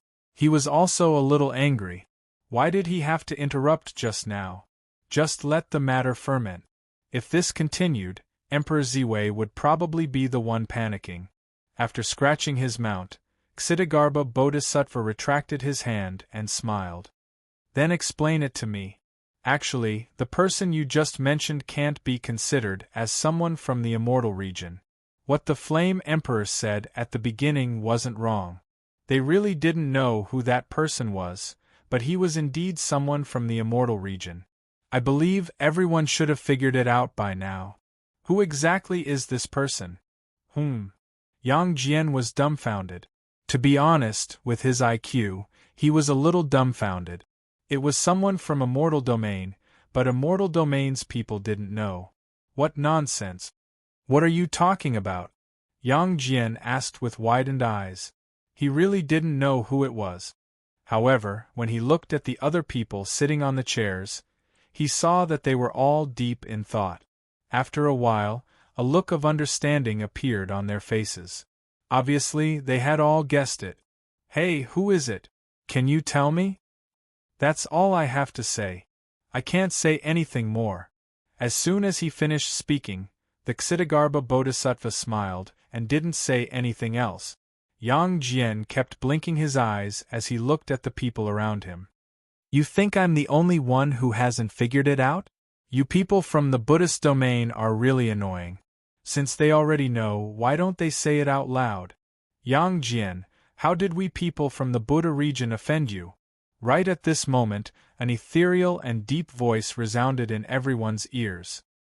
Hearing that, everyone stood up and saw two beams of golden light appearing in the flawless white void at the same time. There were a few monks following behind them.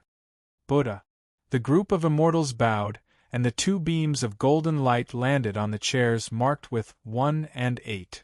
Sitting in the first seat was Amitabha from the Western Paradise. Sitting in the 8th seat was Shakyamuni from the central world of Sa. Just now, I heard that Heavenly God Yang seems to have a lot of opinions about our Buddhist domain. May I ask why? The Buddha Amitabha Bodhisattva asked. Yang Jian wasn't afraid of him. He straightened his neck and said, Just now we were talking about who was sitting in the second chair. Ksitigarbha Bodhisattva was only halfway through his sentence. Is that so? The Buddha nodded calmly, but didn't continue the topic. Instead, he looked at the fourth chair and said, It seems that great sage equaling heaven is about to break through. I'm afraid he won't be able to come this time. That's not it. Yang Jian thought that the Buddha would tell him who it was. He didn't think that he would skip over the question. You're ganging up on me, aren't you? Heavenly God Yang, don't be so hasty. Ksitigarbha Bodhisattva, Shakyamuni, and Amitabha were all from the Buddhist domain. The time will be up soon. At that time, the second seat will be revealed. There's no need for War God Yang to be impatient. Just wait patiently. After receiving such a reply, Yang Jian also calmed down. He slumped into the chair and shrugged. Forget it. Even if you want to tell me, I don't want to hear it. That's for the best. Let's just wait. Looks like my divination was correct. Yizichin snorted and muttered to himself as he looked at the demon soldiers appearing one after another. However, he did not lower his guard in the slightest. Judging from the overall strength of the devils dispatched this time, they were definitely more elite than the last time. It seemed like they were also taking the path of elite soldiers. Buzz. The phone in his pocket suddenly vibrated. Yizichin frowned, but ignored it. Instead, he said to Linru, who was beside him, "Send out the signal I have prepared." "Hey, I'm not your subordinate. Don't make me work for you, all right? Didn't I say earlier that I wouldn't interfere with your affairs?" Linru glared at him. "I just told you to send out the signal, not to do anything for me." I'll just send it." Linru pouted, ran up to a nearby spot, and fired a rainbow bolt of light into the sky. Yizichin's phone continued to vibrate.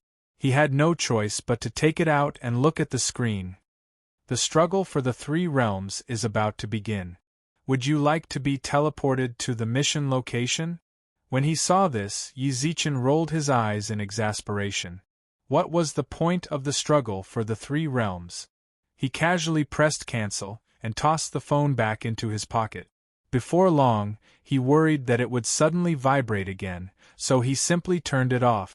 Up in the sky, Black Dragon walked at the forefront of the army. Behind him was an endless horde of banner-bearing demon soldiers. He smiled calmly as he looked down at Yizichin. His voice was infused with spiritual energy as he transmitted. Emperor Yi, what do you think we should do?" Maple City's city lord, Luo Wei, frowned. There were far too many demon soldiers. They wouldn't be of any use at all. "Don't worry, Lin Ru has already sent out the signal. It won't be long before reinforcements arrive." Yizichin gave him a reassuring look, then leaped off his maroon steed and took to the skies. However, at that moment the phone in his spatial divine artifact suddenly turned on by itself. The countdown to the start of the struggle for the three realms.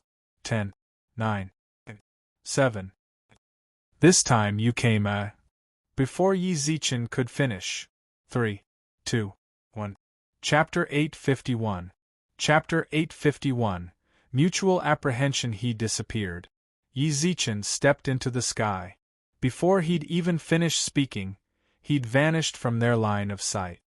He'd completely disappeared. As soon as he'd disappeared, Black Dragon spread out his spiritual awareness to investigate. They'd fought so many times, he subconsciously believed this to be one of Yizichin's tricks. As a result, he didn't dare make a single move during the 15 minutes he'd been gone. At the same time, he warned his clansmen to be careful. He scanned the area with his spiritual awareness over and over again. In order to avoid any slip-ups, he didn't even spare a single leaf. But he really couldn't find it. Brother Su. Black Dragon was at a loss for what to do. His gaze instinctively landed on Su-yun, who sat in a chair beside him. His hair was white. He seemed even older than before. His murky eyes seemed to carry a faint sense of the vicissitudes of life. He was like an old man who'd experienced the vicissitudes of life. He'd seen through the fickleness of the world. His body trembled slightly as he sat on the chair. The weather was not particularly hot, but it made him sweat profusely. Whenever a light breeze brushed past, he could smell a faint stench. The 5 signs of decay. His time was up. Yizichin suddenly, cough. Before he could finish, Su-yun started coughing violently. His hands trembled as he covered his mouth with a handkerchief, then wiped the drool from the corners of his mouth. He smiled weakly. That kid. He's full of tricks. We can't not be on guard against his sudden disappearance. His words resonated with Black Dragon's. In truth, he was thinking the same thing. Brother Su, you're absolutely right. I also think he's up to no good. That's why I didn't order our clansmen to attack recklessly. Instead, I used my spiritual awareness to investigate, but From his expression, Su Yun could tell that he hadn't found anything. He wiped the sweat from his forehead and neck with trembling hands, then slowly said, "That can only mean you weren't careful enough. Then you can only say that you didn't check carefully. Let's think of it this way. With his identity, he will definitely fight with us to the end. There's only one possibility for his sudden disappearance. He's currently somewhere we can't find. He's spying on us, and while we're unprepared, he'll deal us a fatal blow. Then, according to what Brother Su says, let's wait," Su Yun said without any hesitation. Black Dragon clenched his teeth and looked down at Maple City with a frown, as well as Luo Wei and company, who didn't panic at all after Yi Zichen disappeared. Instead, they merely looked at them cautiously. "All right, we'll do as Brother Su says." With that, Black Dragon noticed that Su Yun was sweating profusely. He furrowed his brows and shouted to the demons beside him, "Block the sun for me, Shade Grandmaster Su." Yes. Immediately, two groups of people walked out and stood side by side, completely blocking the sunlight that shone on them. "Thanks." Su Yun was as weak as ever. Li Min-yi stood behind him, tears welling up in her eyes. Black Dragon sighed inwardly when he heard this. "Brother Su, for the sake of my demon race, I can only do what I can for Brother Su now. That's enough." Su Yun smiled calmly, then closed his eyes. The demons who'd emerged from the spatial transfer formation stood motionlessly in the sky. Luo Wei and the others did the same. To tell the truth, they were a bit dumbfounded by Yi Zichen's sudden disappearance. During their discussion, Yi Zichen hadn't told them he'd do anything else. During their discussion, Yi Zichen's suggestion was to defend to the death and wait for reinforcements. But now, he'd suddenly disappeared. "Father." The city lord's son, Luo Yang, knit his brows and looked up at the demons. He transmitted to Luo Wei. "Why did Emperor Yi suddenly disappear?" "I'm not sure," replied Luo Wei.